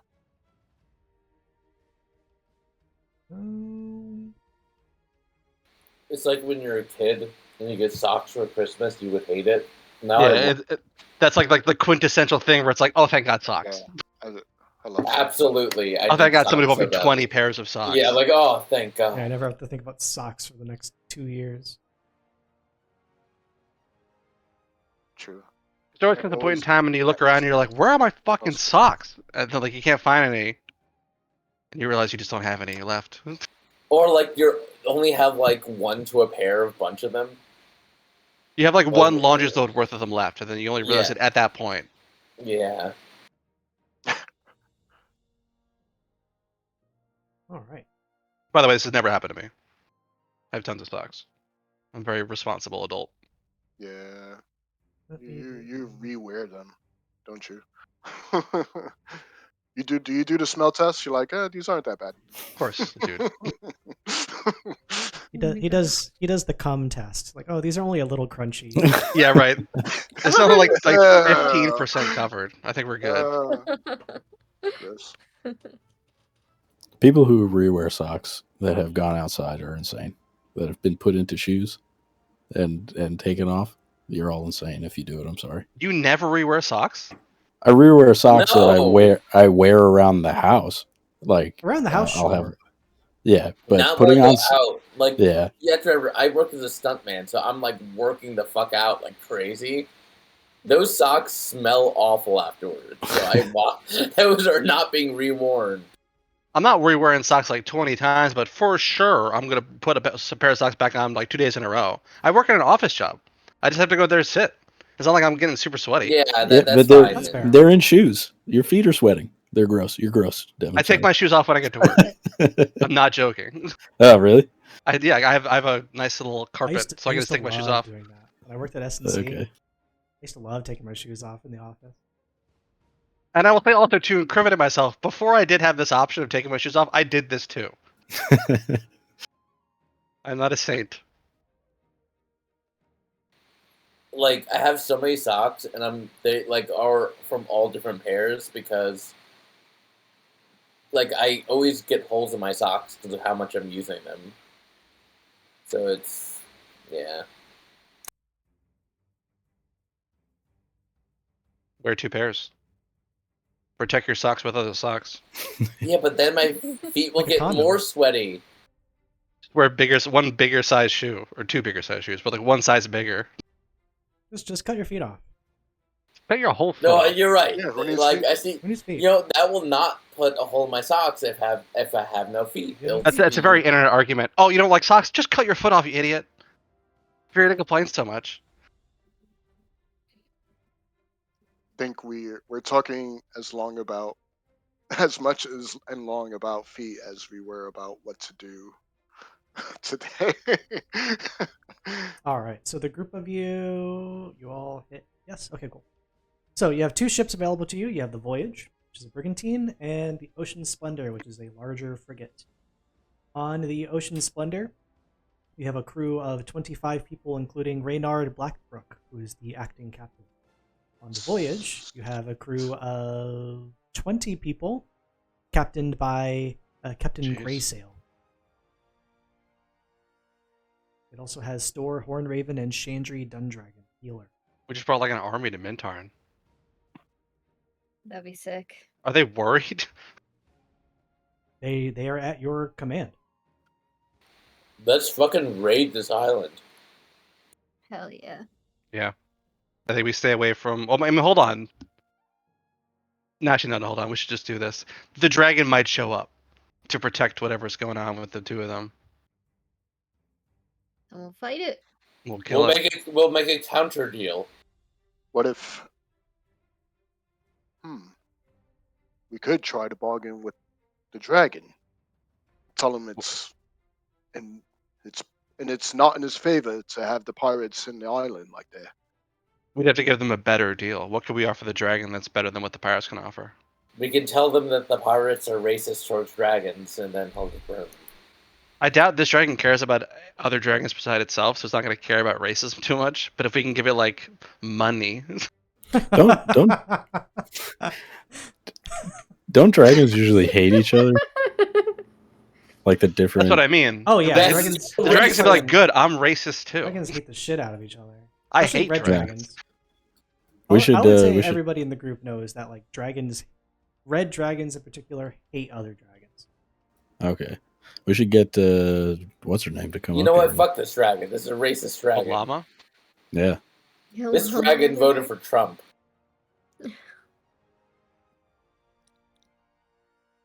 Let's cancel this dragon.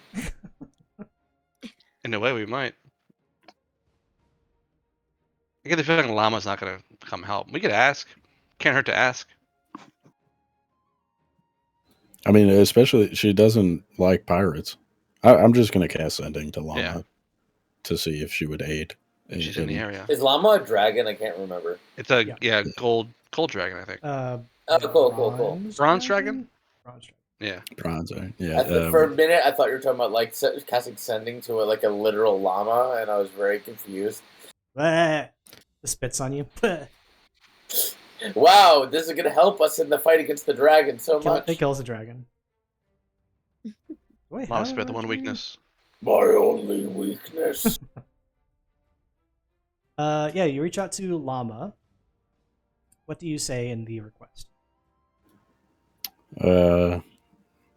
Just that a red dragon has taken up residence on the island. It was near Mintarn.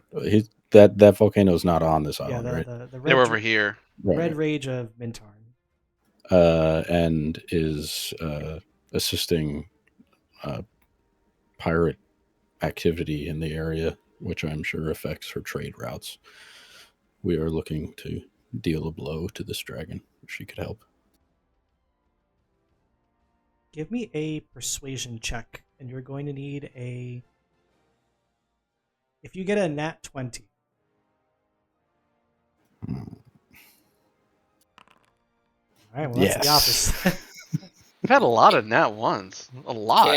Can Finn give his inspiration over You to cannot give. Tomo? You can. They have their own point of inspiration. I do, but nat 20 is a tough call. If it was like an 18, maybe I'd try it. But She says to you that She says, "Fuck off." has an understanding with the Red Rage to keep her distance. That they are very territorial, and as mighty as she is, she does not know if she could fight such a beast and survive.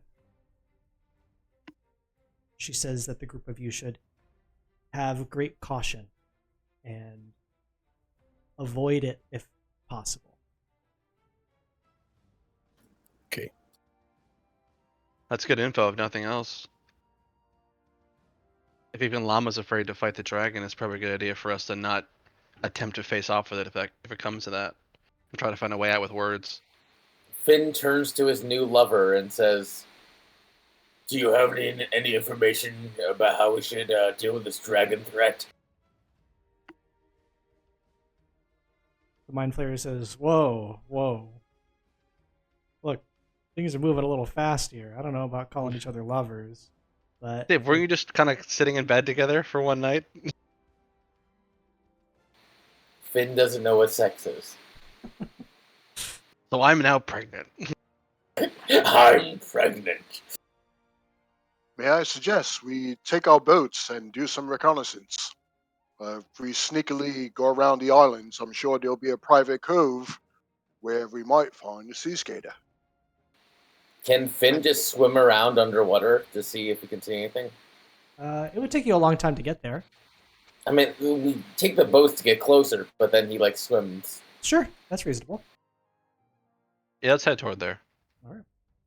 And by all means, we should probably avoid any sight of this dragon. Sure, so let's see, you're on these ships. Do you guys want to split the group and go on separate ships, or do you all want to be on the same ship?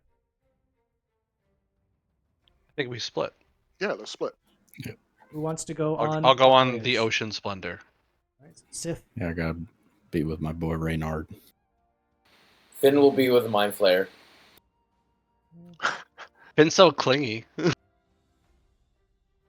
I'll go on the voyage. What are you doing for lunch? The Mind Flayer's like, "Please leave me alone." Where would I like Chimera to eat want to go? alone. I'll go on the voyage as well. Finn, where would you like to go? You have two options.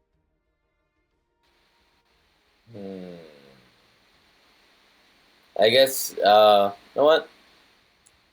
You We'll can go stay with- with your love interest. We take Mind it. Flayer We take it. Mind Flayer is just gonna pick the opposite ship or whatever. Yeah. Finn Oh, picks. wow, I was thinking the other one. It's really you said that. We I can go guess, 4-2. It's not the end of the world. I think that Finn will go with Chimera and Zephyr. Give me a charisma check, Finn.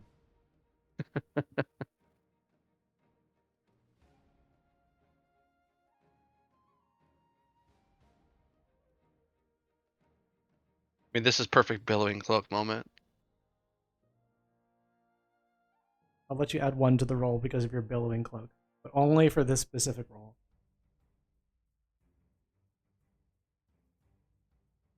Why am I having trouble finding my charisma? What the- At the oh, there very- it is. At the top. Okay. No! All right, so it'll No, take you guys. Finn's using his inspiration. Go ahead.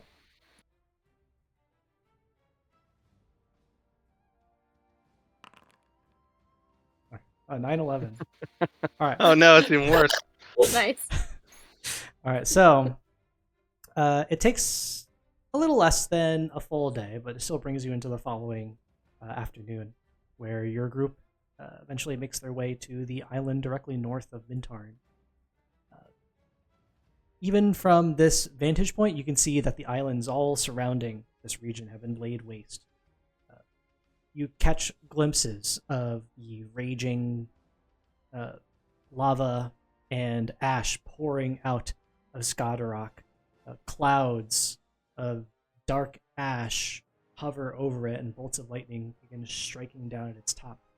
You're not sure if this means that the dragon is within or if the dragon has left, but get this eerie sense that perhaps you're being watched at this point. At a great distance, you can see what looks to be, as the man on the docks foretold, a series of pirate ships in the distance. Some of them bearing all of them bearing the black symbols of the Black Armada. One of them, the largest of them all, quite a large ship, far bigger than your own, has red sails, and this ship you recall to be the same as the one that you encountered on your first trip out to Gunderland, the Devil's Fin. Your group, your fleet of ships is currently outnumbered, and I'm going to pull us into that map. Your ships are here. Boy. Here you can see the fleet of enemy ships.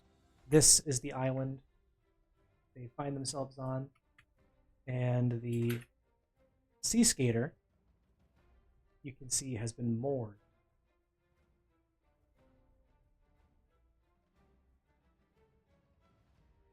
What does your group do? It doesn't seem like they have noticed your approach.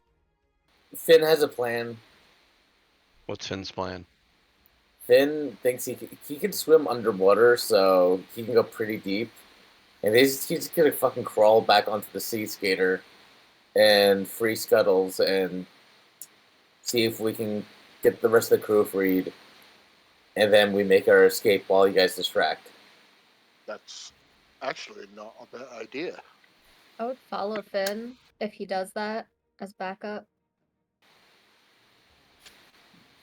The scouts on your on your ships with these telescopes watching, they say that if your two ships were to fight, they would probably stand little chance against the oncoming fleet, in particular the large man-o-war that sits in the center of it with the red sails.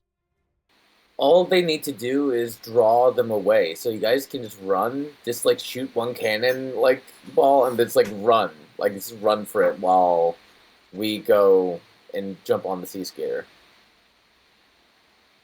They look to you cautiously, and the captain, Captain Graysail, says that she.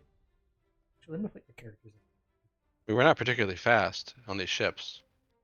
She says the fastest of the ships is probably the Ocean Splendor, because of its wide sails, and it would probably outpace the. It could potentially outpace the Man-o-War or the frigate, but it most likely would not outpace the sloops, so they would have to contend with them in some capacity. They say it's not a bad idea, but they say there are risks involved. If we have both ships make a distraction, I think these two ships could probably stand a chance against the sloops if they caught up to us, right? So Talking from to two the different captains, directions to divide them, right? Yeah, just could one of our ships deal with two sloops? Is that sort of a sloops are tiny? Yeah, the sloops are tiny. Both of your ships easily are stronger than sloops, and so they wouldn't necessarily be that big of a problem, but a mass of sloops could be a problem. They also have the bigger ships that can. This feels like a strong force to just take on. If what we've heard about this person's feelings is true, it's possible we could just talk them into being on our side in a way. They don't seem very happy about their arrangement, and they seem very much like pirates shouldn't be controlled by their pirates, which is unfortunate that Kai's not here because that's kind of Kai's whole thing.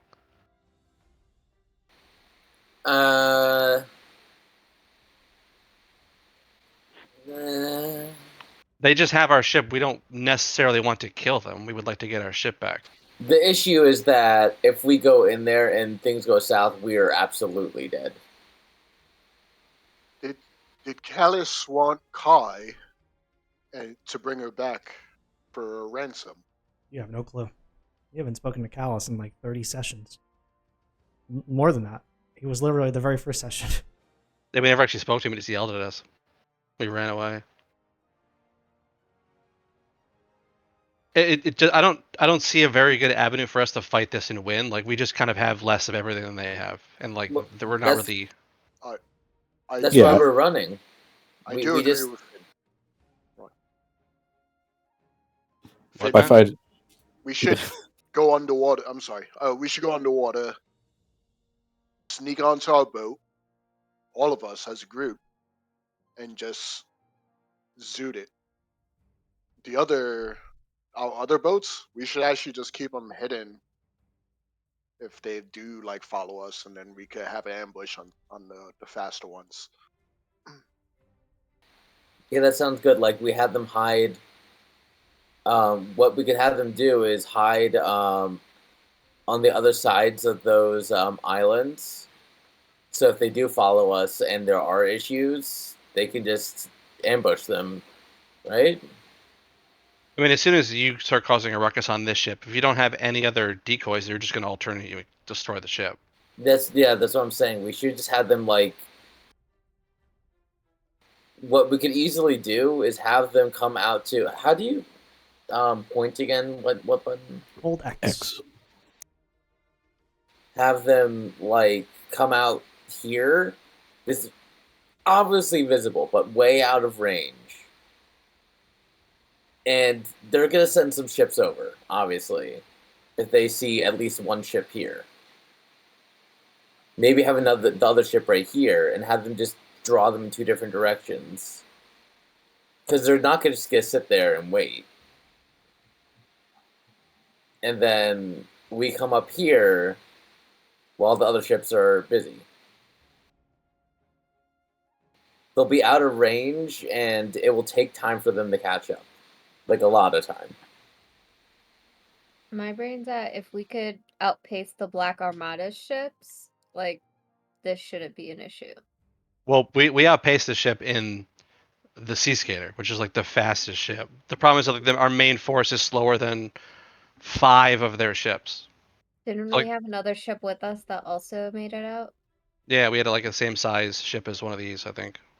But Yeah. we had a pretty cool move where like they skated through like a bunch of rocks and got enough like I don't know. Yeah, but I'm saying if we could outpace them with one of our normal ships, And and there's we more had two space. of them and did yeah, there's definitely a lot more space compared to our last situation. I don't see why not if we start at a ample enough distance, like Yeah, what if- Tim shared. Yeah, like right over here and over here. That's so far away. They have to come and look because they're just ships sitting there, and it's their territory. They'll have to at least send 2 ships at least to each one.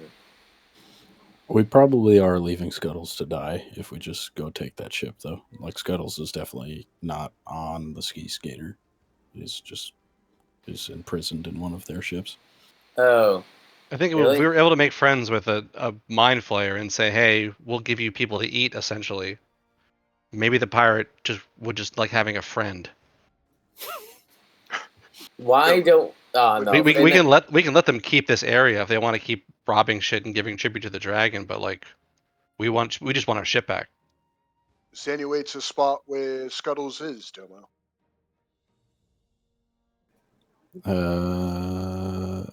No, because I have something else prepared for the day.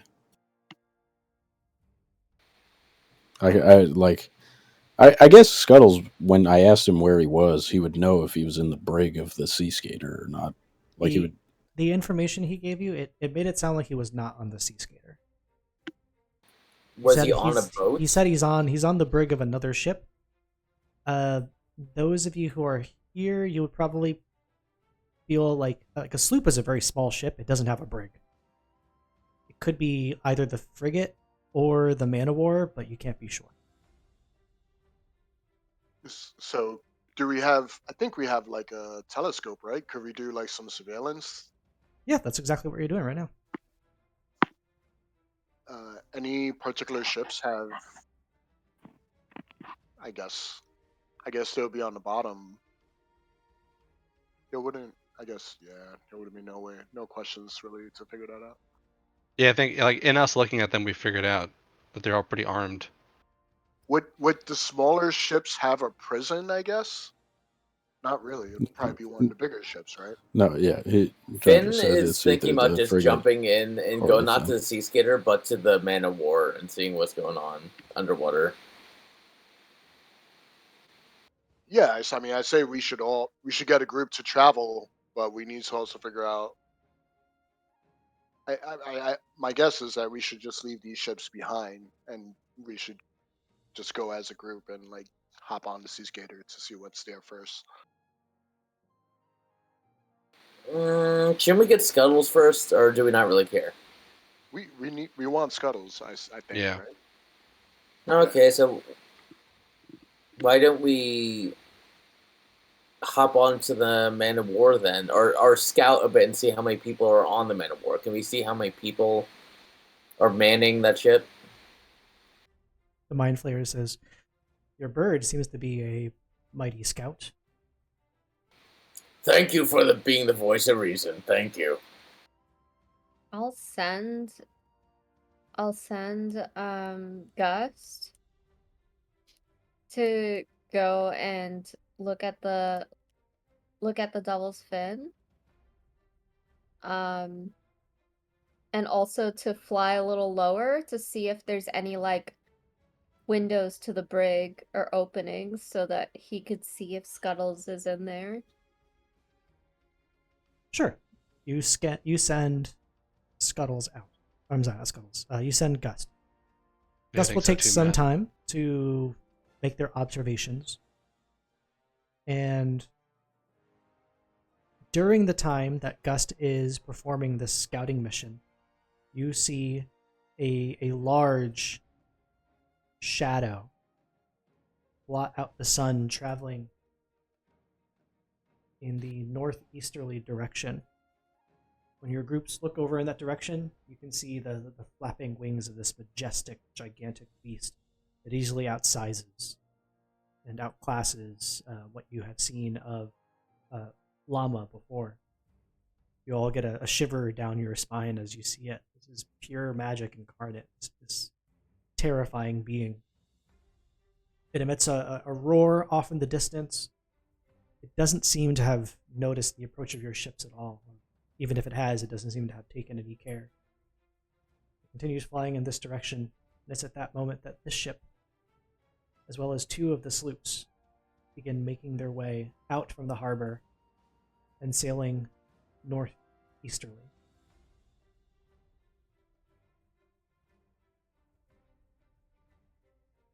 Makes the odds a bit better. Yeah, but There goes. Scuttles is on that ship. Oh shit, you're right. Are we sure? I'll Was that cast send. Devil's We Fin? need to wait for Gus to come back. Was that the Devil's Fin? The Devil's Fin No, left. I'm right Yeah, here. but the bird hasn't come back yet. I'll cast sending to Scuttles and ask if he's moving. He Why says, do you his, guys keep talking about me? he says his ship is not moving. Okay, Give it a few minutes so it's they can get further away, and then we can do both the plans. We can go underwater to there, so you're there already, and then try to pull them out with. Can we ambush them in some way? It's a lot of Yeah, I fucking think room. at this point we just ambush them. We should go ambush Yeah, them. so Scuttles is on this one, right? So maybe we all just go underwater, and then we send the ships in after us. So once we start like causing a commotion, then the ships show up and start blasting. Yeah. Why I don't like we just go onto this frigate and fuck them up? that. Let's do that. Okay. No, let's all What's the travel time? underwater. Now that the boat's captains- left, it's like, yeah, okay. The captains aboard the ship, they say, it will be difficult for us to stay in contact or have some form of communication. Perhaps if you sent some sort of sign for us to attack. If you Take the see a sending bunch stone. of gunshots, Yeah, so give him a sending stone. They can use them, right? Yeah, Sure. we give it to them, and then we'll just tell them whenever it's ready to go. Who has the sending stones? I have one of them. The quantum sending stones. Everybody has them, but no one has them. I think I have one too. All right, so who wants to give up theirs? I'll give up mine. Finn jumps in the water. The Mind Flayer says, I will need the ability to breathe. Does anybody have a spell that they can cast upon me? Yeah, I just cast water breathing every day as a ritual in the morning on people with Every day. Yeah, Yeah, why not? when we wake up, everybody who's hanging out with us gets water Yeah, breathing. and then it rains, and I'm like, this is kind of fucking weird. I don't know what it is about it. That was awkward. Just like you see Finn and the Mind Flayer cuddling, you're like, yeah, let me just cast water breathing on these two for a minute. All right. This is you're welcome. And so your Sprinkle a group little fairy dust on us. begins the process of swimming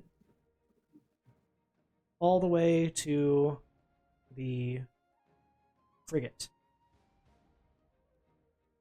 Now, so because you're deep underwater, there's really nothing that can contend with you down here. There's no way for them Do we to want to send somebody see to you. the Sea Skater to like kind of take that ship over too? We could split up our forces instead of all going in the frigate. Oh, wait, I forgot. You also have.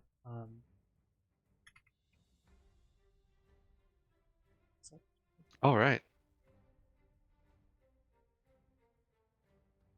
So if Guys had so anything, much I'll health. say Gazergrix, he stays on board the ship to offer them assistance if they need it. Magical assistance, since he's the only one that has spellcasting.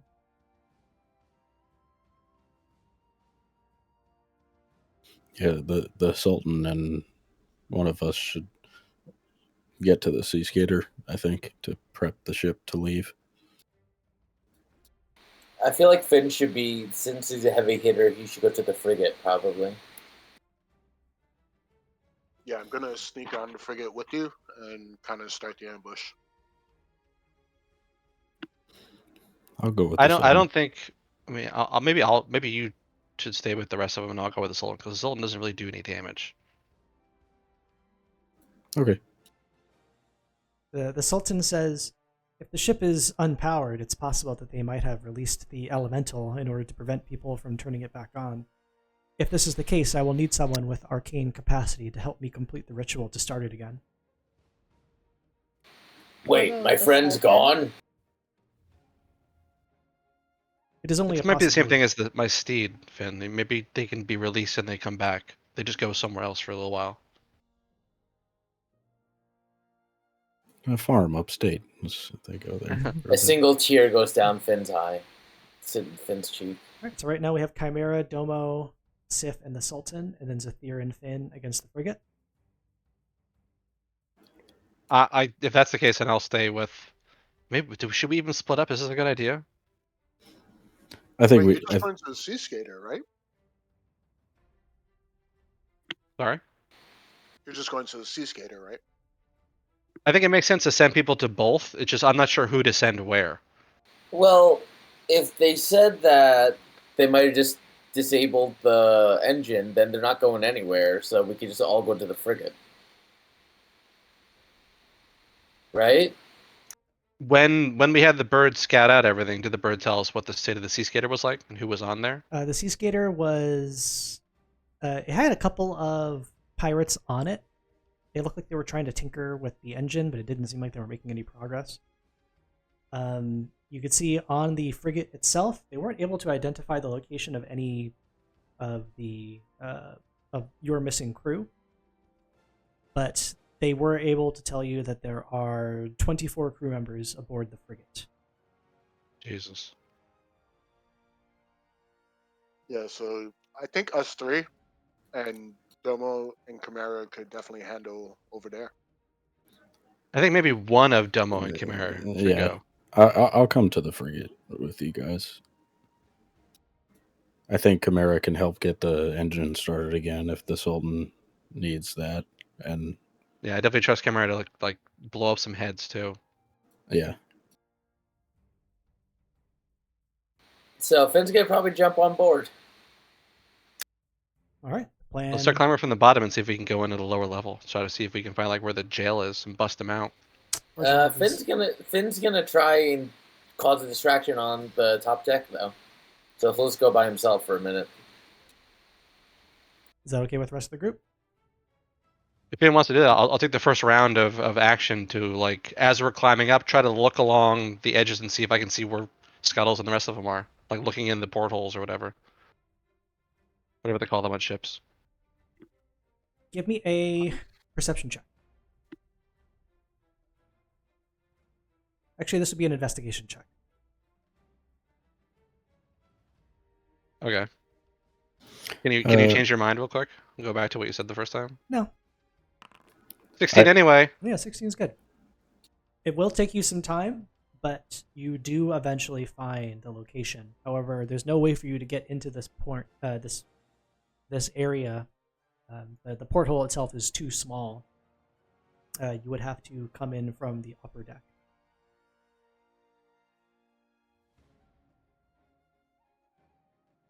Okay. You look inside and you can see not only what was his name? Scuttles. Not only Quora, but also Scuttles, yes, as well as several other people that have been captured. And Aslog is still dead. Oslog is nowhere to be seen. No. As we're climbing up the side, I'm just before anything, I'm going to cast Emboldening Bond on, or not cast, but use Emboldening Bond on me, Sif, and Finn. Meanwhile, on the Sea Skater, Done. Real quick before you cut away. As I see them through the windows, can I try to talk to them? Sure. What do you say? I want to I want to say we're here to get everybody free. Try to make as big of a commotion as you can to distract from us coming up top. Scuttles says, "You got it, boss," and he gives you Oh. single claw thumbs up. Wait, I'm sorry. How many people we have there are captured? It's like a small handful, like 6 or 7 regular merchants.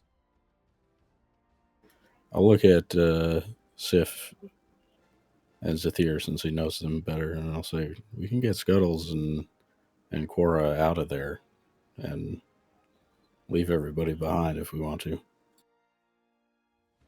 Like from here.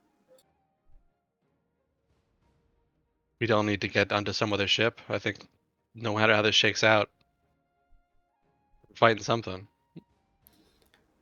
I mean, just like we wouldn't have to fight through this. We can just get them out of here and get onto the Sea Skater.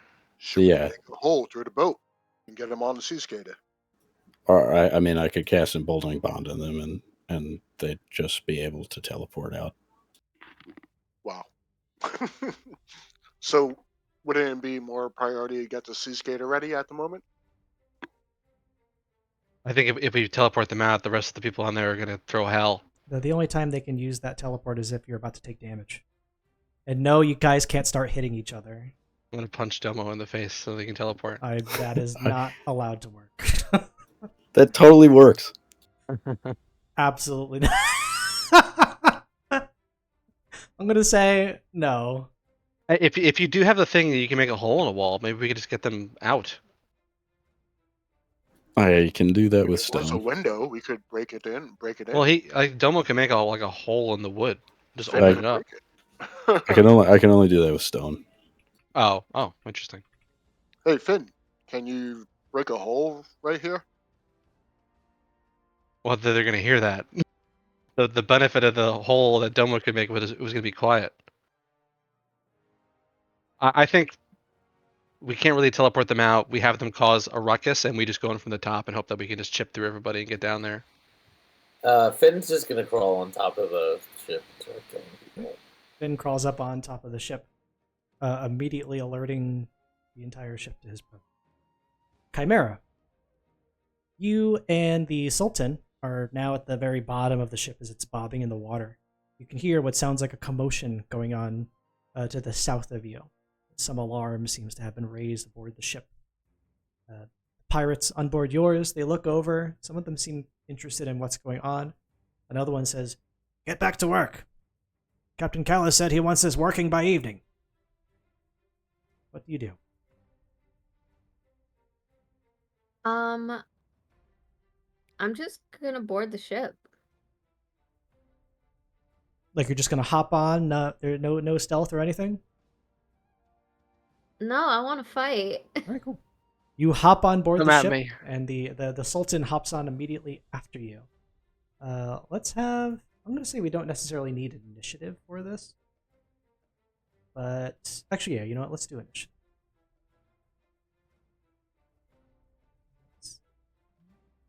Oop, oop, oop, oop.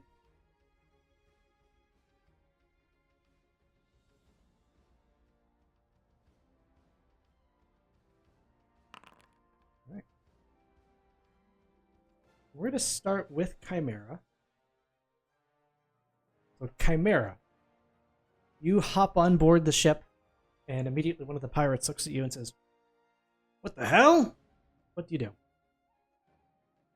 I'm going to run up to him immediately and do Green Flame Blade. Go ahead and roll it. Do I still roll my melee attack? Yep, just your melee, and you could use Green Flame Blade for the damage afterwards. Mm-hmm.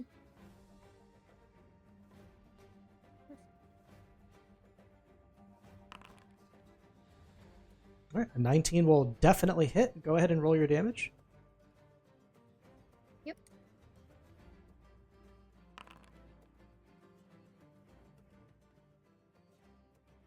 11 points of damage. Go ahead and roll your Green Flame Blade damage, which on Green Flame Blade, you should see there's 3 options. There's main weapon damage, which is this attack, and then secondary target damage is whatever other target you hit. So go ahead and roll Gotcha. main weapon damage. All right, great. So with the 3, your sword cleaves through the first one easily, killing them immediately, which allows you to get a free follow-up attack against another one that's within a short distance before they even have a chance to turn their back against you. The Nice. flame from your Mhm. blade spreads out and hits another, killing them as well. So you've killed 3 pirates in a single turn. You have a second attack. Nice. How many other pirates are there? There are 3 more pirates aboard the ship. I'll target the next one and then do another. Could I do another Green Flame Blade attack? You can only cast that once per turn unless you have some special ability that lets you do it. Oh, okay. Then I'm just going to do a normal melee attack. Sure, go ahead and roll it. 24, you attack, and you definitely hit. Go ahead and roll your damage.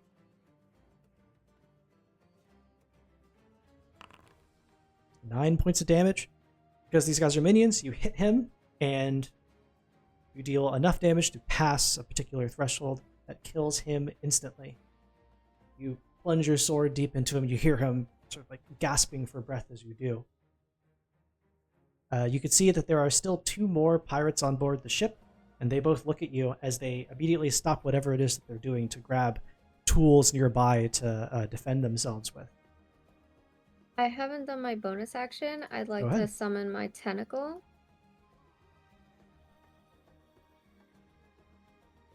And I'm going to put it in front of, presumably, like, if we're in a line, like I'm here and the Sultan is behind me, I'm going to put the tentacle here in front of us.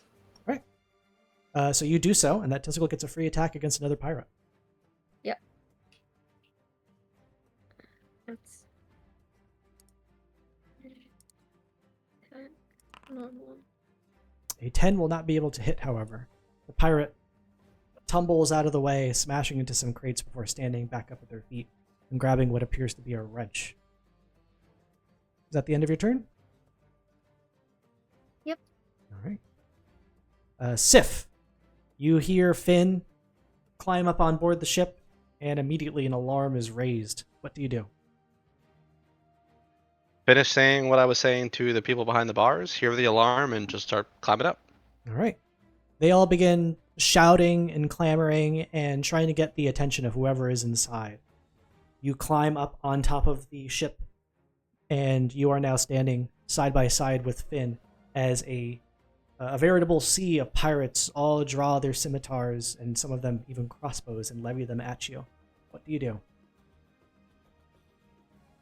Oh, finally, a workout. fight. Yes. So Sif will do. He'll fight. All right. Go ahead and roll an attack. You're close enough to start throwing attacks into these people. Just a generic attack against something. Okay. A 16 is enough to hit. Go ahead and roll damage. 8 points of damage. You stick your sword into one of the nearby pirates, and you retrieve it back from them to make another attack. Go ahead. Okay, same thing again.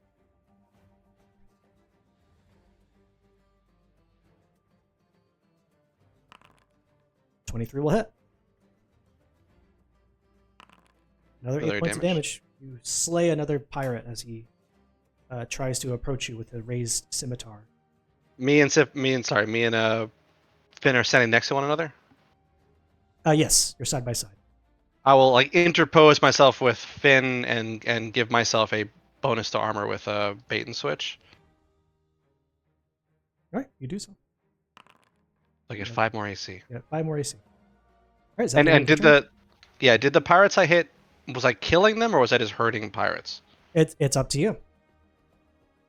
I mean, I'm trying to kill them. Is the thing, but they're like, dying. is it enough? Okay. These are Just wanna make minions. So these guys have minion rules. If they take more than half of their hit points of damage, they just die instantly.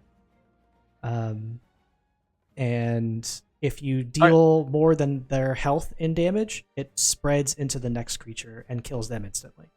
So thinking about this in like the cinema frame of mind, I'm thinking of this like we're just getting swarmed by pirates. So I will do my 2 attacks, and then for my bonus action, I'm going to do the shield bash, and like just like I'm swinging, move Finn aside, try to like put a shield in front of him, and in doing that, knock someone else off the boat.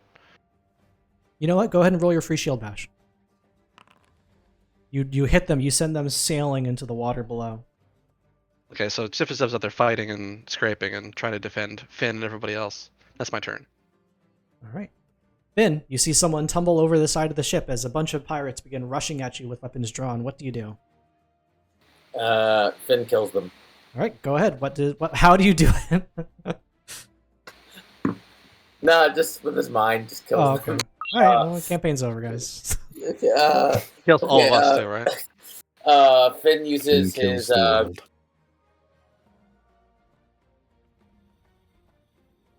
Wait, I'm not a. Why is it not? It says I'm a spectral tentacle. Wait, what? You haven't selected. You have to select yourself. Make sure you select your own token.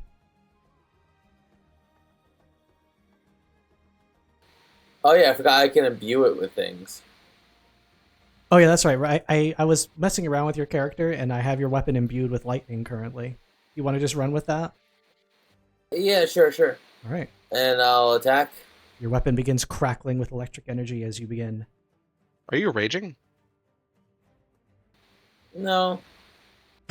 A 17 is definitely going to hit. Go ahead and roll your damage. Your first time using Mormagil.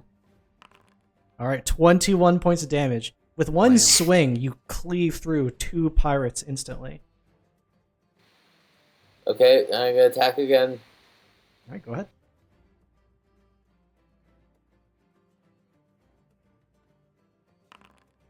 A 14 will hit. They only have AC of 12.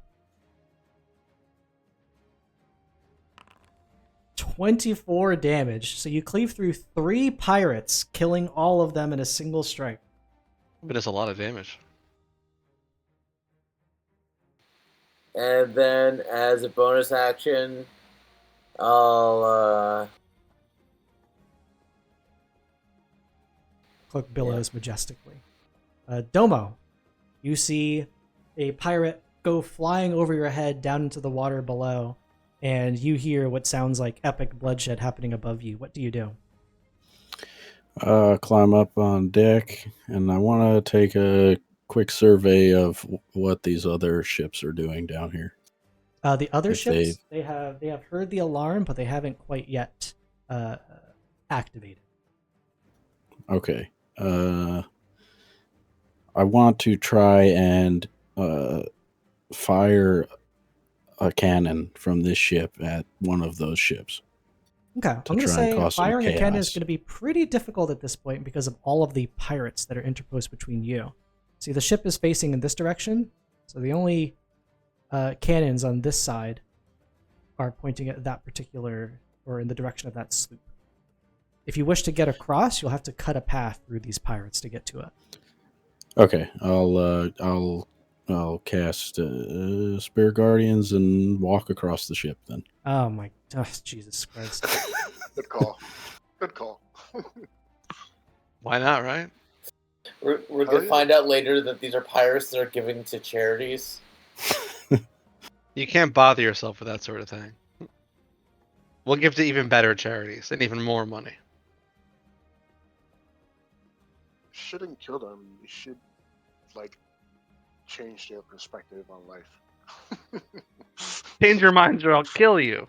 We'll have to use talk no jutsu on them. It's okay. I wanted to do something cool, but he made me cast Spirit Guardians.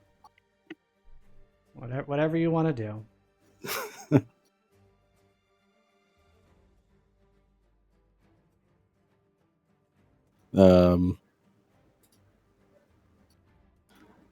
Yeah, I'm gonna do it. Okay.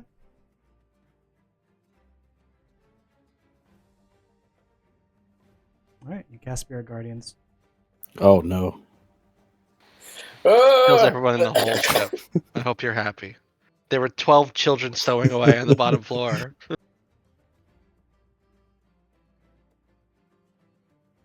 All right, the encounter's over.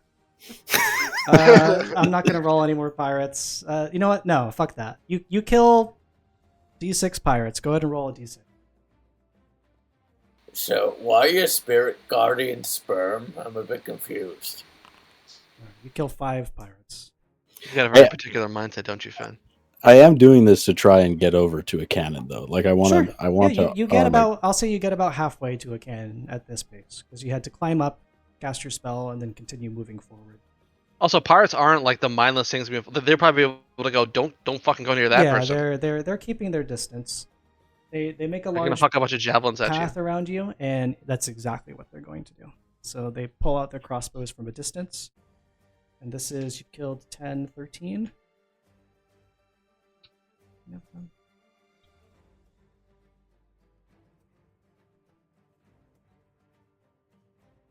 First attack is a 24 hit against Domo. Tie goes to what? Tie goes to the attackers. They meet or beat your armor class. Okay, yeah, it'll hit. So a flurry of crossbow bolts comes flying out at Domo. Domo takes Somebody can take this. 7, 10. If I'm in range, I'll blink to it. 15. Can Finn jump in front? 15 points of damage. Well, the attack is targeting Domo. So unless someone has an ability that allows them to do that, Yeah, Emboldened. we're all marked. We can do that with a reaction. If Finn wants to jump in and do it, I'll stay behind and wait for Zathir to get up on the ship. So if you want to jump in, Finn, you can take that attack. Yeah, Finn will take that attack. all right. So 15 damage to Finn. Go ahead and mark that on your character sheet. Second flurry of crossbow bolts comes flying out. I got a nat 20. That's 2.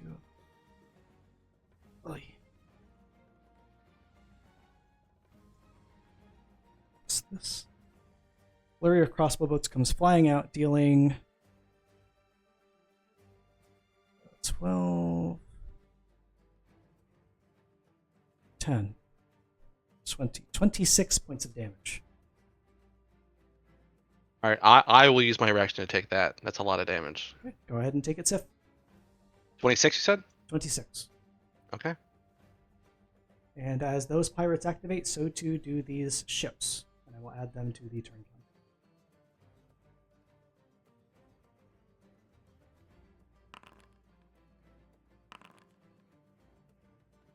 That is the end of the pirates' turns as they all move away from you. The Sultan goes. And the Sultan sees that there is only 2 other pirates aboard this ship. So he's going to use a... I guess,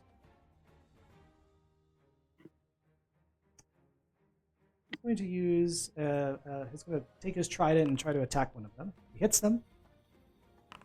He deals 11 points of damage, which is enough to kill one of the pirates. And he gets 2 attacks.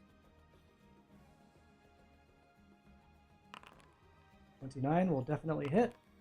And he spears the Oh, wow. second pirate. 29. And so now, My God. Chimera, you and the Sultan are aboard the ship without any other enemy pirates. And the Sultan immediately moves over to the engine. And he says to you, "It's as I suspected. They released the elemental. I will need time to summon another one." He also turns as the crew aboard the sloop to the north of you begins shouting in your direction. And it seems that we have been noticed.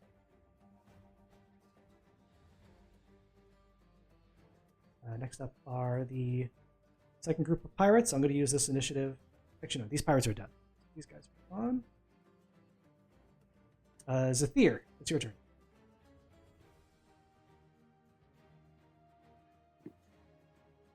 Yeah, I think Zethio is going to hop on the boat. And he's going to get in the action as well. He'll do pearl-handed attack on the first pirate. All right, so you clamber up onto the side, and you rush out to the crowd, and you attack one of them with your short sword. Go ahead and roll damage. All right, that's enough to kill one of the pirates. Cool.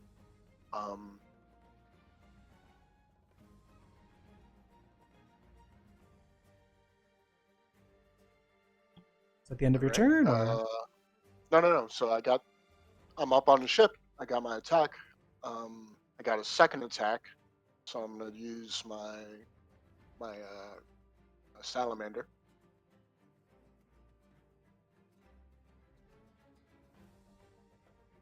And this has advantage, so I'm also gonna add my sneak attack damage. Probably Okay. not gonna matter. Sure, go ahead. You deal you hit for a 25. Go ahead and roll damage. Just fanning the hammer. 10 is enough to kill another pirate. Cool. And then I have my bonus action attack. Okay. Which would be the salamander again. Actually, go ahead and roll your sneak attack damage as well. Okay.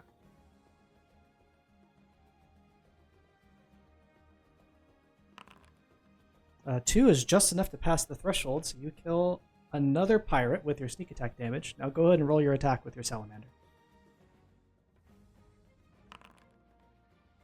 28 hits. Go ahead and roll damage. 8. So you killed 4 pirates on your turn. Nice job. Alright, so at the end of your turn? Yep.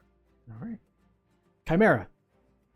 You can see that the enemy pirate sloop to the north of you is beginning to turn its cannons in your direction. What do you do? How far away is it from me? It's about 100 feet. Oh, you know what I'm gonna do, John? I'm gonna cast Fireball on it. Yes. Hell yeah. Alright, go ahead. We need more, go, Time for we need more wizards in the party. Fine. go ahead and Fire- roll a fucking fireball. cool. no time for cannons. And I'm going to aim specifically like at the sails so that they cannot move. Like I want to ground them. Nice. That's smart. Okay.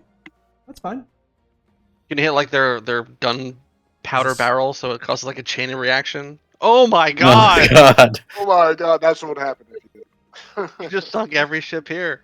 Talking about 9/11. Jeez. Alright, so the ship has Too to soon. make... because you're attacking the ship, the ship itself has to make a dexterity saving throw. I'll make that. Can I have them roll low? What? Unlucky. Yeah, sure. If you want to have them use unlucky, so they have to roll with disadvantage. Yes, sir. Saving throw. They got a 4. So with a 4, the ship is going to take. Go ahead and roll the ship's damage, or the damage on the fireball.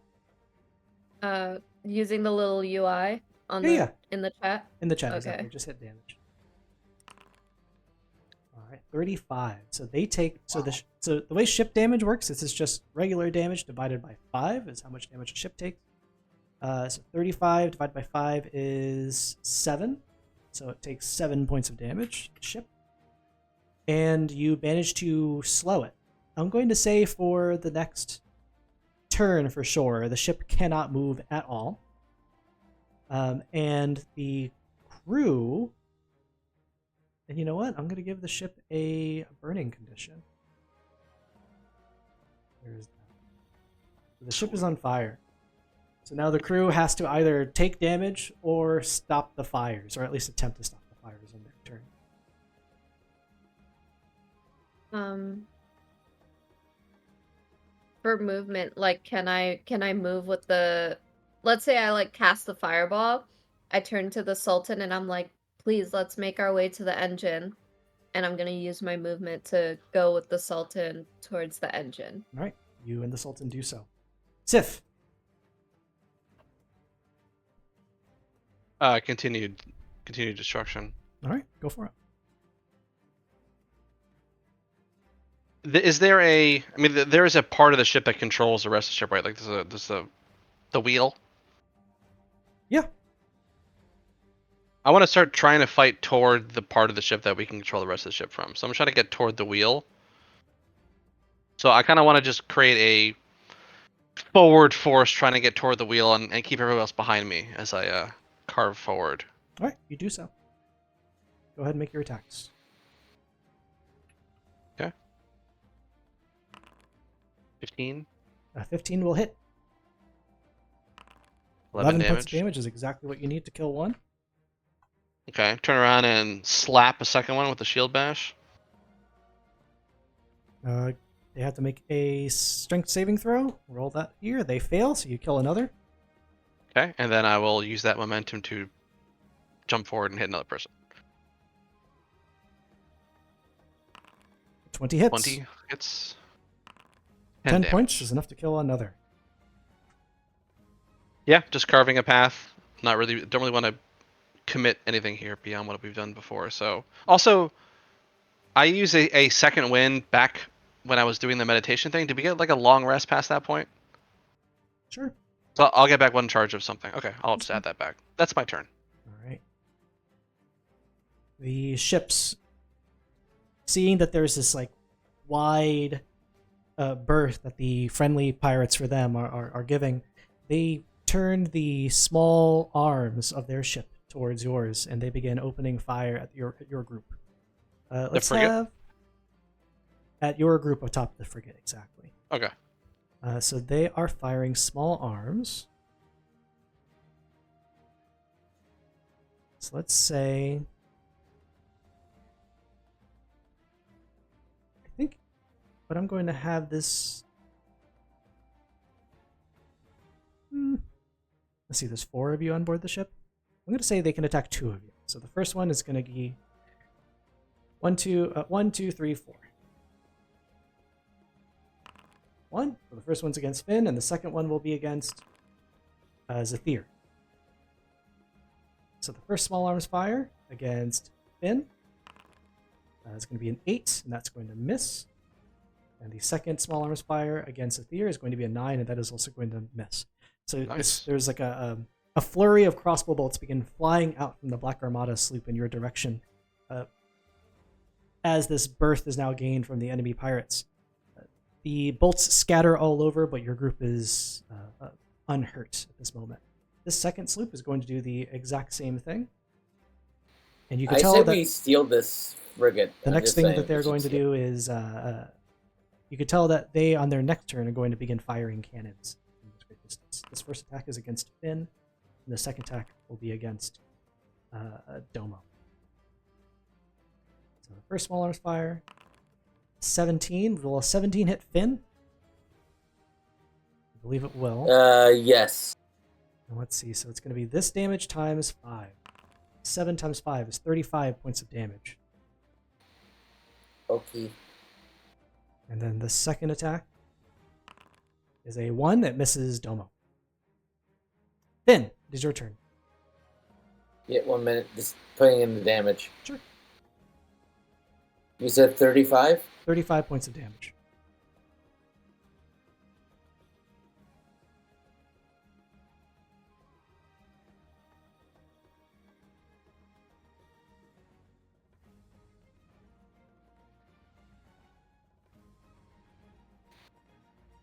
Okay. Finn's going to do the same thing as before. All right. You begin continue cleaving your path. Go ahead and make your attacks.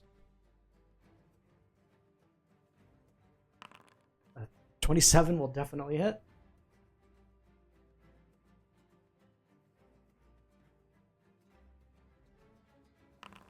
A 21 is enough to kill 2 of them outright.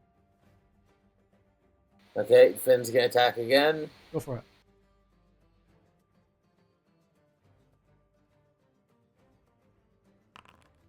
$25 will definitely hit.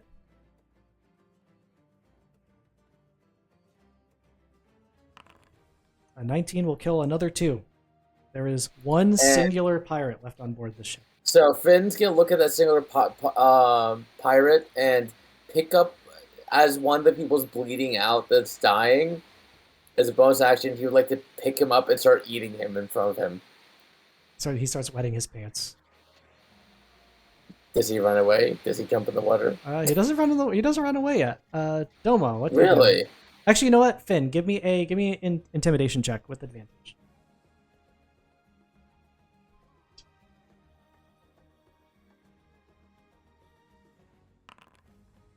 Yeah, with a nat 20, he shits himself, and then he leaps off of the side of the boat into the water and begins swimming pathetically away. Finn eats the shit. No, I was kidding. Domo, it's your turn. What do you do?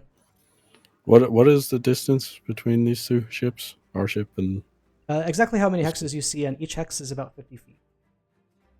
okay. I'm gonna cast part water, or control water. Part water on this ship here. Okay, you could do so that far away. 300-foot range. 300 feet. Okay.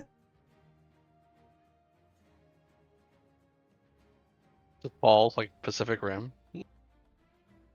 What does control water do? I'm gonna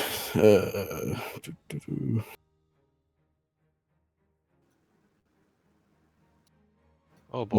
lagging a little bit here. Part water. Create a trench across the spell's area, so it's a 100-foot cube trench, or a 100-foot square trench on top of that boat. Okay. Oh yeah, you do so. This ship, I will say, is unable to attack or move for as long as this spell is in effect.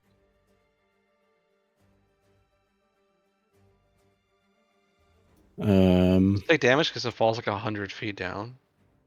I'm gonna say it's not taking damage, but it's definitely out of commission for while the spell is in effect. And I will start making my way downstairs to the break. Well, why don't we just take the ship? Oh, okay. We have Well, taken the I ship. will say your ship. I mean, you don't like, have why don't nearly. So here's the problem with that. You don't have nearly enough people to run the ship at this point. Well, then just set the people loose and we just steal the ship. Even that, there's maybe in total 10 of you, maybe 11. A ship of this size would need at least 24 crew to get moving. And if you were attempting any attacks with the ship's weapons, they would be... you could do so individually, but the ship itself doesn't really function.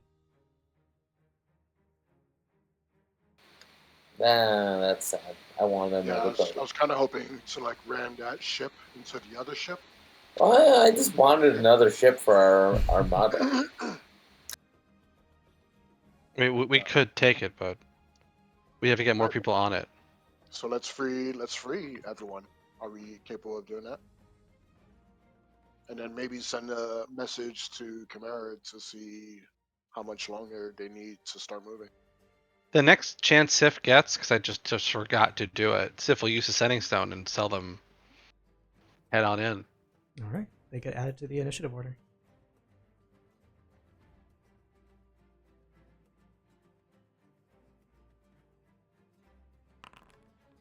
I don't. We have so many ships, guys. I don't think we need another ship. We need Yeah. another ship.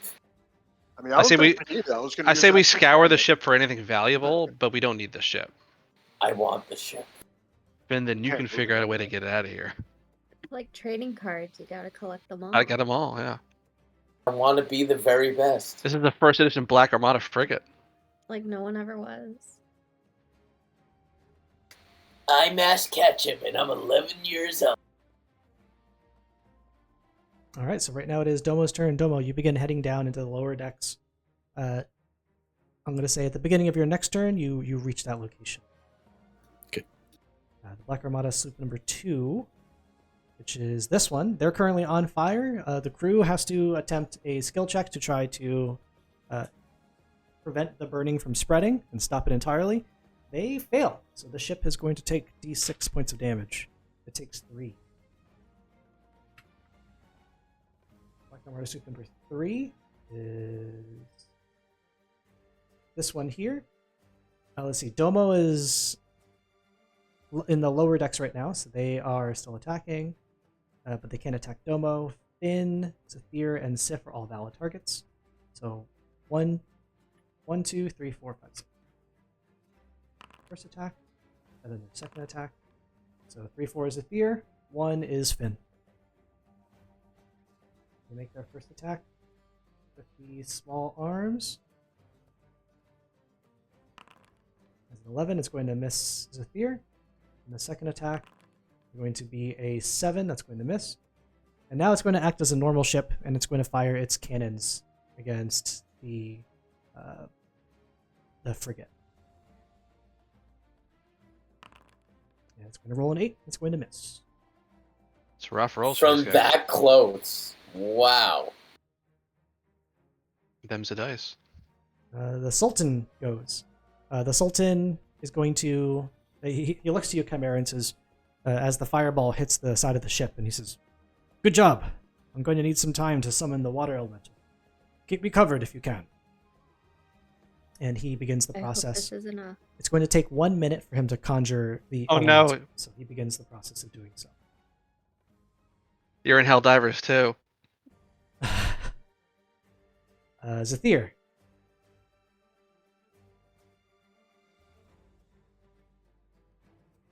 Put a funny thing on this. Hold on.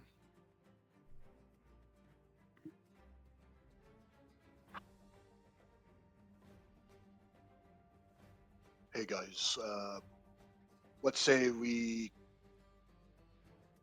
try to get on the other boat since they haven't. Nah.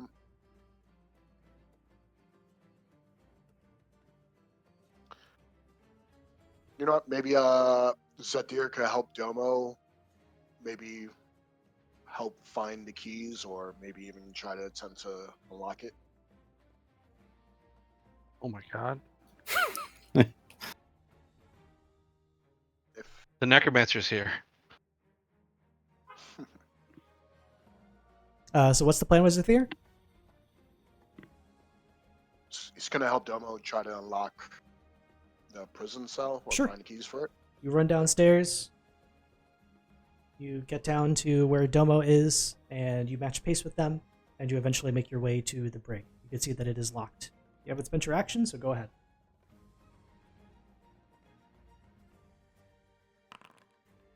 Thieves' tools check. You break through the lock. The door is now open. You can see at this point those inside have stood to their feet. Their arms and their legs are bound. So you'll need to... there is one central locking mechanism that you can use to unbind everybody simultaneously. So another action can be spent to attempt to break that. Not on this turn, on a following turn. Okay. Chimera.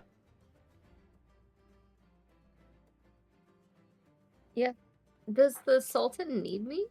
The Sultan's going to need do you this once ritual? they summon it to help direct them, help direct the elemental into it with an Arcana check. Otherwise, the only thing that you have to worry about are the pirates aboard the sloop. Okay. I'm going to target the sloop, and I'm gonna do control water on it. I'm going to create a whirlpool. Okay. Let's see, the ship has to make a Is strength this- saving throw. Try to avoid. I'll give it disadvantage on this check. All right, it rolls a nat 1.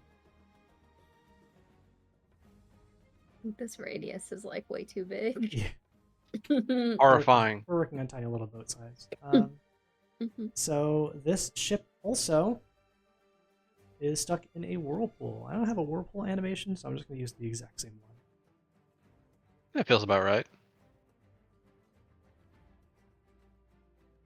It's on fire and spinning into the bottom of the ocean. That's pretty cool. All right, is that your turn, Chimera? Yeah, I can't do anything else. All right. The Voyage is going to go. They can move 4 speed in a turn, so they're going to go 1, 2, 3, 4 hexes.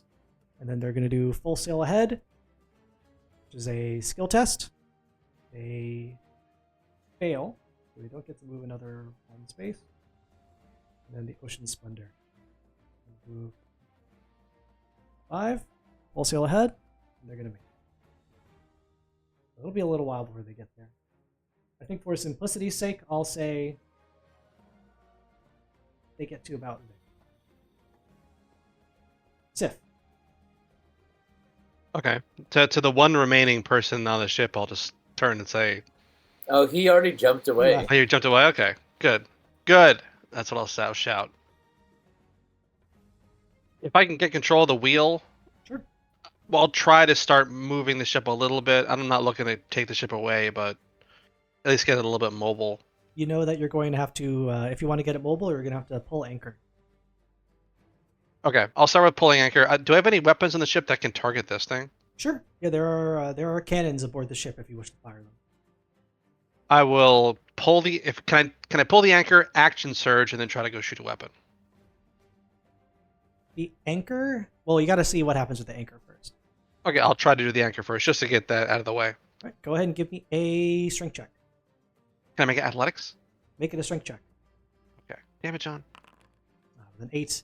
8. You begin the process, but it's a very heavy anchor. It's the entire anchor for the whole ship. It's going to take you a little while. Okay. This might take me a little bit. Change of plans. Action surge. And then run over and try to shoot one of these things with one of the mounted weapons. All right. Go ahead and roll a d20. 14. 14 is definitely going to hit this poor little sloop. The damage is going to be on these cannons. It looks like 1d10. So go ahead and roll 1d10. All right, 5. With a 5, you deal 7 points of damage in total to this ship as the cannon fires out the enemy sloop. Except we yell out, "Flee while you still have time." That'll be my turn. Ocean Splendor already wet. Black Armada sloop number 5 is. Can they continue making strength saving throws to get out of the water? You can repeat the same effect or choose a different one. Flood, any huge or smaller vehicle stuck has a 25% chance of capsizing. Oh. Okay. Oh boy. I don't know What does that mean? how that works. I don't. Well, bye. No, neither of us cast flood, so you don't have to worry about. Oh, that's that. only flood. I see. Flood. Which one did you pass? Part water. part water. So for 10 minutes, it's just in a 100-foot cube. It's like 100 feet lower than us. Gotcha. Okay. So it doesn't have any check at all to make. Yeah, I guess it's stuck there for a little turn. That is the end of it. Finn. Finn can't make it to these ships, right? And you can start swimming. It'll take you a couple turns, but you'll get there eventually. Nah. Finn is gonna. You said the anchor's gonna take time. Give it a shot. Yeah, Finn's gonna do it. All right, go ahead and give me a strength check. Someone's gonna roll well.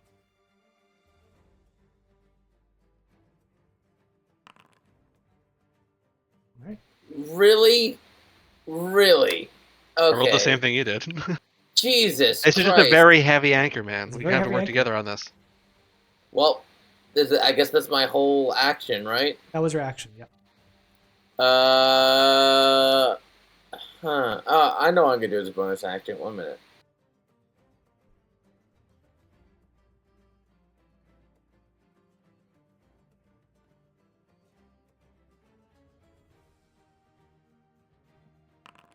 You heal yourself 6 hit points. Domo. Yay. Making my way to the brig still. I'm quickly checking the other rooms for anything shiny as I run by them. Sure. You find what appears to be a small stash of treasure. Jackpot. Scoop it up as I keep going to the brig. All right. We'll figure out what the treasure is at the end of this. You continue your way to the brig, and you see that Zathir has already cracked open the door. You can see what appears to be 7 to 8 people inside, including the 2 missing members of your crew, Cora and Scuttles. Cora looks up and says, "Always a pleasure to see you." He lifts up his wrists. "Would you mind getting these off?" I can try. You're like, shit. What we can just attack manacles, right? Sure. I'll true strike some manacles. All right, go ahead and make a true strike. They are... Umberly guide my strike. Can you true strike me? I'll say sure, why not?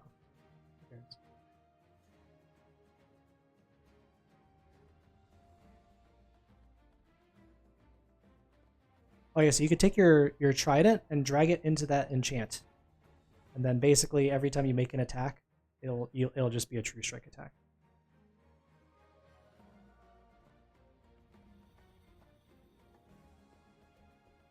Okay. Oh wow, they changed this. Yeah, so like Steven's weapon is also an enchant weapon. He can enchant it with a new ability.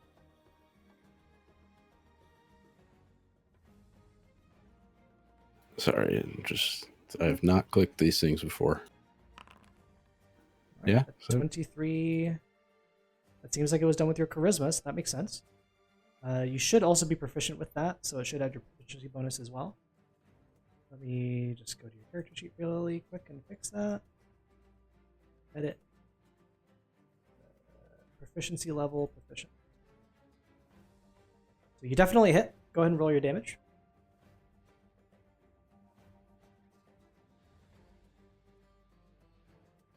Resistance to bludgeoning, slashing, and piercing, but you can deal radiant damage with this. That's totally fine. So just go ahead and roll damage. 10 points of damage. All right. You break the cuffs off of Quora as your weapon flashes with radiant light.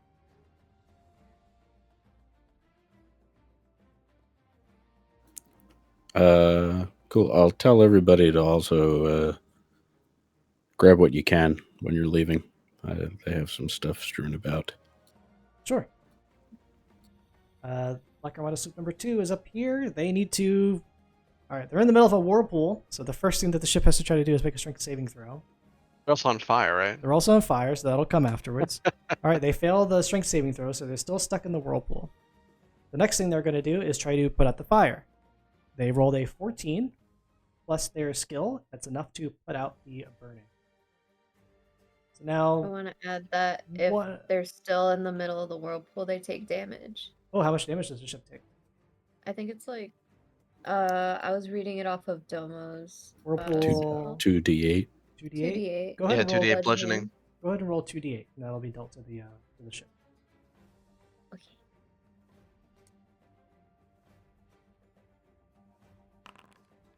16 divided by 5 is 3 points of damage. All right, so that was their action, trying to put out the fires on the ship. It's one less thing for them to worry about. Sloop number 3. There are 2 people left on the top, Finn and Sif. First thing they're going to do is 1, 2, 3, Finn. 1, 2, Finn. 3, 4, Sif. Finn. Sif. I'm just going to roll this out against Finn. That's a 10 plus their skill, which is 3. That's a 13. It's going to miss. Second attack is a 16 against Sif. That's also going to miss. And then the cannons against the ship is a 10 plus 3 is 13. The ship has an AC of 14. And so the cannonballs miss. You can see that the ship is beginning to move slowly in this direction.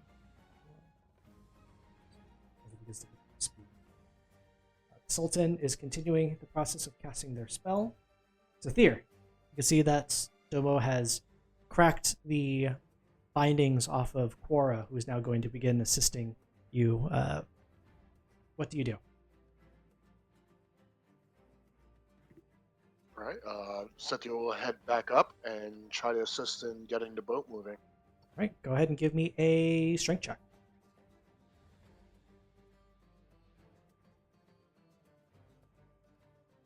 Zathir, can you hold and help me when I try to do a strength check?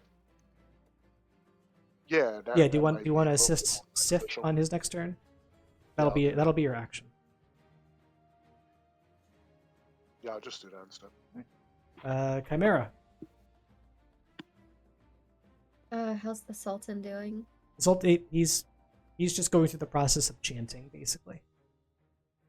So he's 2 turns down. I'd like to use my control water to change the action. I would like for it to shift from whirlpool to flood. Okay, and what does flood do? Flood is you cause the water level of all standing water in the area to rise as much as 20 feet. If you choose an area or a body of water, you instead create a 20-foot tall wave that travels from one side of the area to the other and then crashes.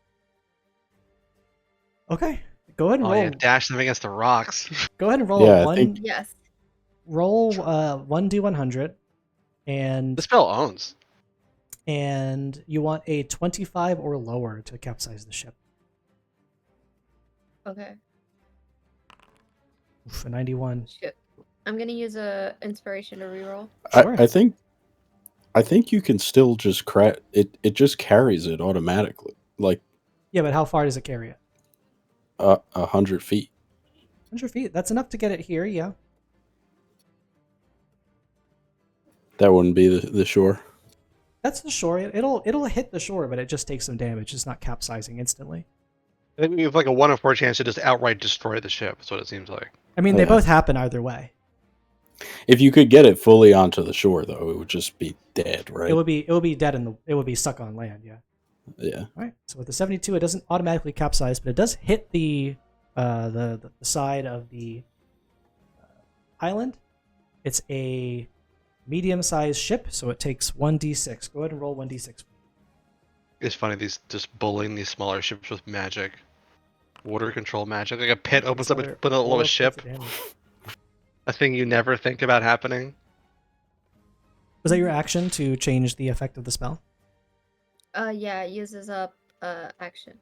Okay, cool. The voyage. I'm gonna just put the 2 of these guys together. 1, 2.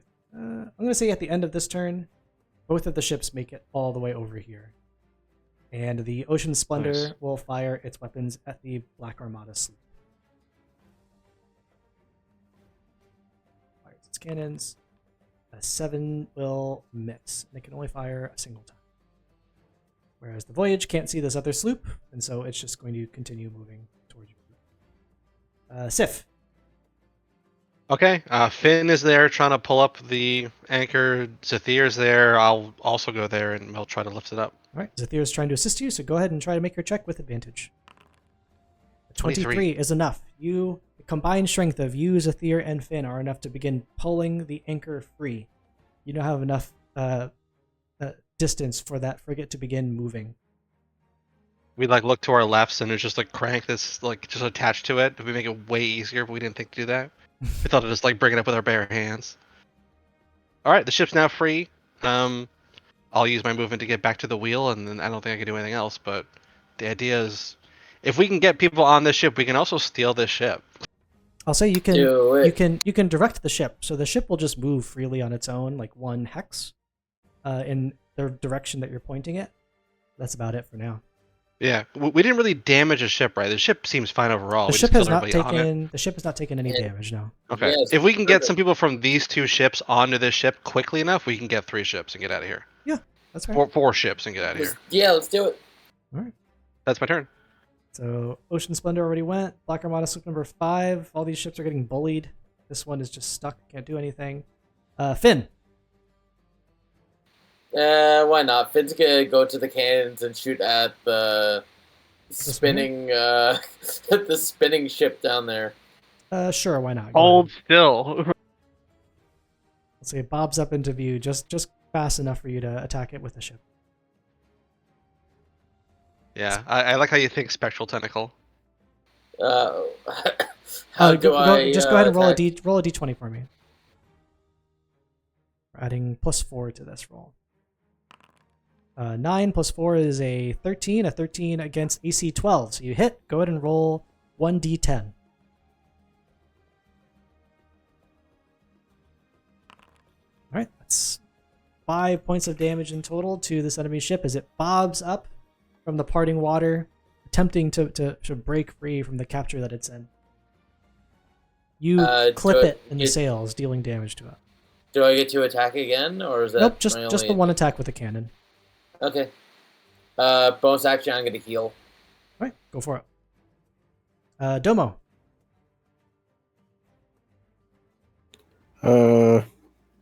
I guess I'm just escorting people out from the brig and helping look through more rooms down Sure. here. I'm going to say at this point, the enemy ships don't really have much else that they can do against you. And so we're going to end the combat there. Nice. Should I get the ship and get the fuck out of here? Over Yeah, the we course gotta of the go. next few minutes, this ship is just so battered and the crew is having a hard time. I'm throwing Yes. up. They're throwing up. They're out of commission. Same thing with this ship. It's like an avatar. They're not dead. They're just sort of like out for the count. They have stars over their heads spinning around. Yeah, exactly. Yeah, they see little Tweety birds. This Black Armada sloop, I'll give the Ocean Splendor one more chance to deal damage to it. It hits. Ocean Splendor deals 1d10. It deals 12 points of damage. It rolls 10. So it deals a hefty chunk of damage to the sloop, but the sloop does manage to get away. And so you guys find yourselves aboard these ships. It doesn't take much longer for the Sultan to summon up another water elemental, and they begin funneling it into the machine. He looks to you, Chimera, and yells, "Now! Go ahead and make a Arcana check." Oof, with an 8. You're having difficulty holding the arcane energy that you need in order to bind this elemental to the engine itself. It's going to take you. You still need another 2 successes to complete it. So it's going to take Can another- Finn assist by talking to the elemental? Sure, why not? Go ahead and give me a persuasion check. If you succeed at this DC 10 persuasion check, Chimera can have advantage on her next roll. Yeah, you could yell across the seas. Sure. So on the next roll, I'll say, Chimera, you have advantage. Go ahead and make another Arcana check for me. I want to use lucky. Well, you already have advantage. Oh, okay. Never mind. All right, an 18, that's enough. You have 1 success. You still need 2 more. You need at least 3 successes before you get 5 failures. So go ahead and make another Arcana check. If you want to use lucky on this one, you can feel free to. I will. That's 2 successes. Go ahead and make another check. I'm gonna use my last lucky. Go for it. A 19. With the assistance of Finn, you use the arcane energy that you have been mastering over the last few years to channel this elemental and bind it into the engine. Sweet. The Sultan slams shut a mechanism on the side of the engine, and the whole ship begins to glow and slightly lift up from the water. You can tell that the ship has been reactivated again, and the Sea Skater is yours. Can I In- tell if the water elemental that's in the ship is the same one from before? Let's have Finn roll a D100, and you want to roll a 75 or lower. It is the same elemental. Yay! Is it happy? No. Incredibly depressed and was Roll- back in the book. Roll a I'm D100. back. Yeah, I was You- just home with my family. I haven't seen them in years. Roll a D100. You want to roll a 50 or lower. Okay, it's not unhappy. It's not like Yeah, I get to drive the ship again. Yes, this is my life, I guess. It's a living. it Another says. day, another dollar. We should start paying the ship more. He looks towards Finn and he's like, oh. Finn, double the fuck. ship's salary. So on board the ship, the frigate, you find the following treasures. Here's my items. On board the ship,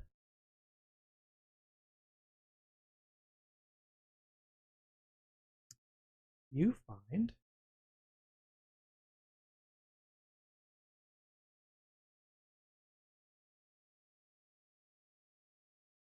where is it?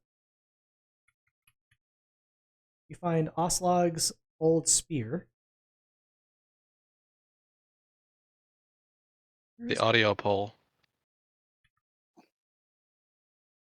Because it's only on her character sheet. So you find her spear.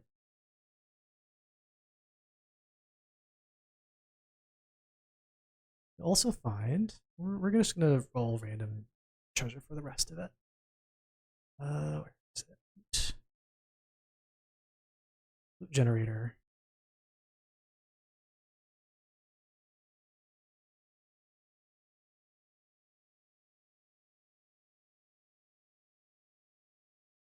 It's 2d8? No, it isn't. It is. It was 2d8 because she was holding it as a creature. Ah.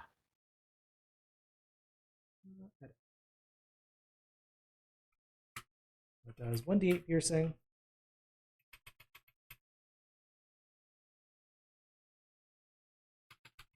Well, the benefit of it is it's more powerful than a regular spear. So a normal spear, oh, I can't change it. Whoever adds it to their inventory, I'll change it there. I can't change it with Finn will take it unless someone else wants it. So this I'm spear, good. regular spear does 1d6 or 1d8 if you're holding it two-handed. This does 1d8 or 1d10. Does anyone else want it? It is 1d8 if you're holding it one-handed. Yes.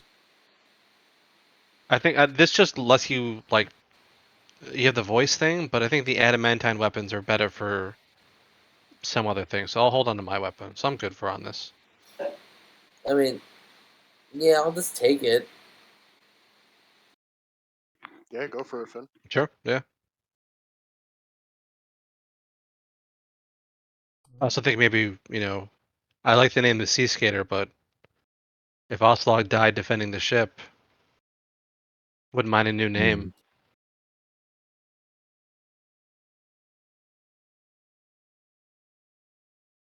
The Oslog? The slogger. The ass The slog. Slog? The slogger. The slogger. We could call it the Black Armada, the Slogger. No, we have too many names for the stuff like that. She did have a last The name. schlong. What was your last name? Waveborn. Fuck yeah, the Ooh. Oh, Waveborn. yeah, the The waveborn. Waveborn. The Waveborns. Can't replace the Sea Skater though. Miss the We'll do the slide. Waveborn, comma Sea Skater. Sea Skater is Comma- his call sign over the radio. yeah, it's in Uh, brackets. We could call the FKA. Black Armada Mm. the new thing. All right. So you also find 2,000 gold pieces in the hold of the ship.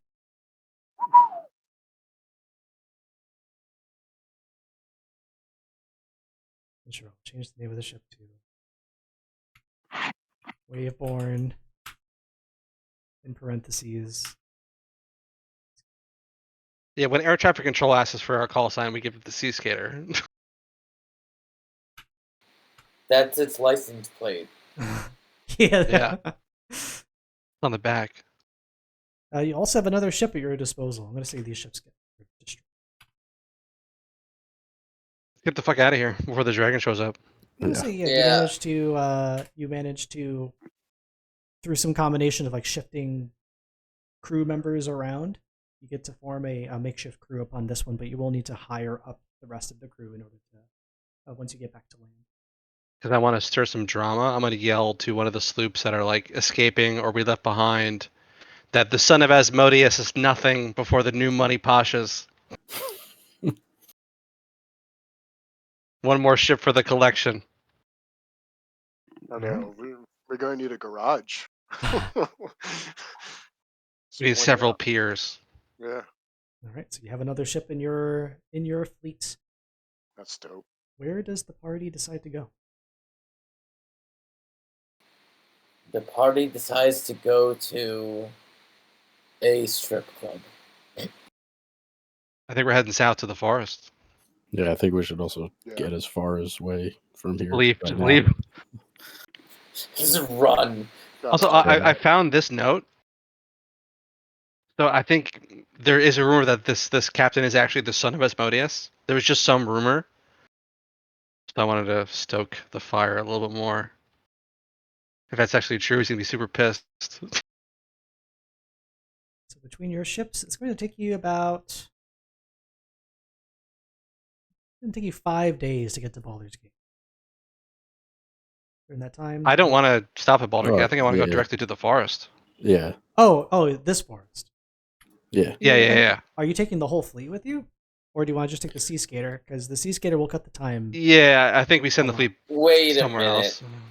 Why What? didn't the Mind Flayer help at all during that fight? He was on the ships. Oh, okay. He also said he wasn't really gonna help us do fighting. And also, it didn't seem like we needed help.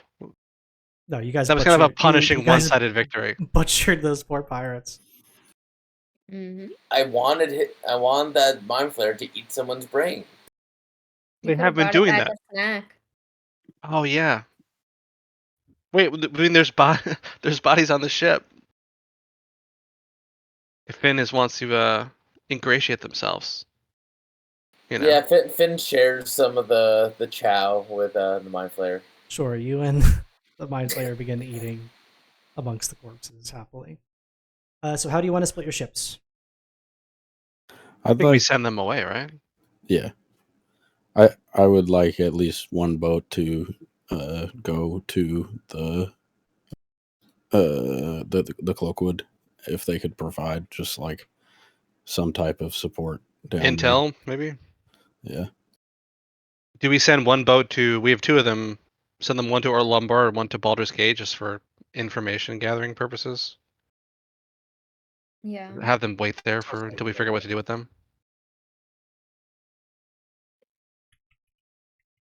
Yeah, that sounds like a good idea for information purposes.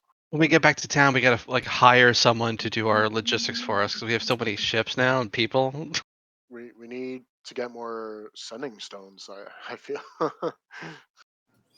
Yeah, I'll take my sending stone back from that Sure. captain. You get it back. Yeah, I think we start the long trek down to the forest, and I think before we leave, if we're like about to leave and on the ship, I do kind of want to address everybody and just say like,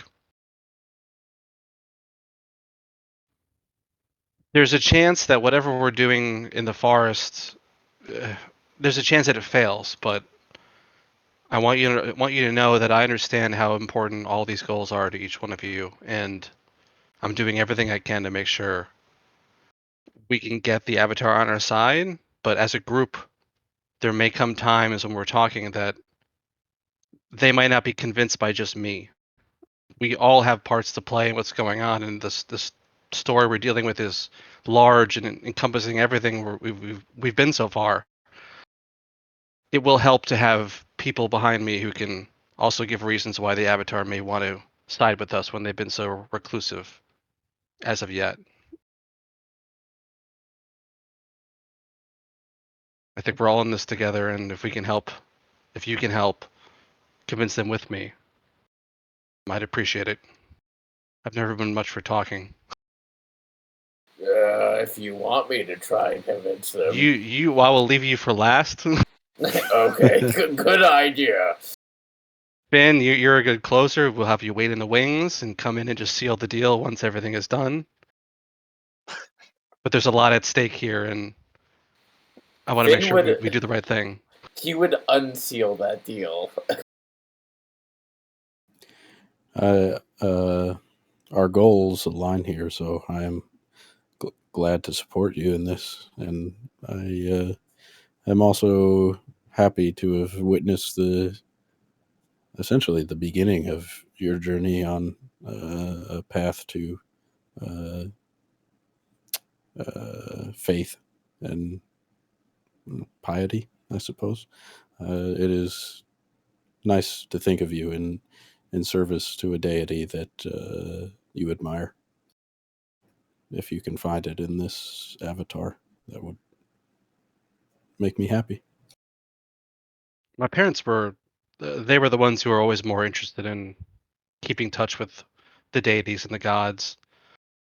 To be honest, I don't know what I want out of this deal, but I'm willing to work in favor of something if it's willing to work in favor of me, and it seems like Sylvanas has at least made the first step. So I'm willing to make the second. And Chimera, I understand. I guess I can't understand, but I know you've made a great sacrifice by deciding not to, deciding to wait for the tomb. And thank you for that. It's something that I know is extremely important to you and extremely important to everybody, but being able to wait, thank you very much.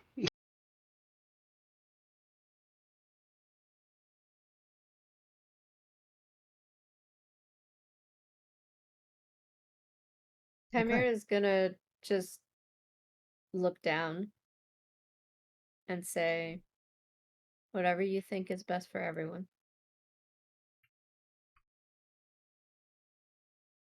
It'll all work out. So everybody in the group, because you found that 2,000 gold pieces, you can feel free to add 333 gold pieces if you haven't already. Money. I'll add some to Kai. How much was that? 333. I hope weight is not too much of a big deal. Sure is. Are you overweight? Yeah, I'm overweight. You can always leave your gold on the ship. Right, and so you I'll hold your begin- money for you. Your group begins the long journey south. I'm going to say this is going to be a long journey, and we'll take care of that next week. It's going to take you about 7 to 8 days, depending on navigation checks to get. I guess if we're doing 3 checks, it could be 7 to 9 or 10 days. Look, the Candlekeep is right there too. We can't. It's like a week to research, dude. So the group is going this direction.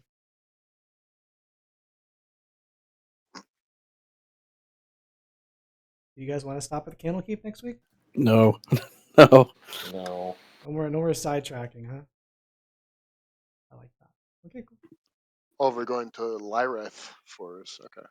Yeah, I want to go right there and like figure out if it's a thing we can even do. Hopefully yes is the answer, and we can find the avatar and essentially resolve stuff. But if the answer is no, at least I want to know that quickly.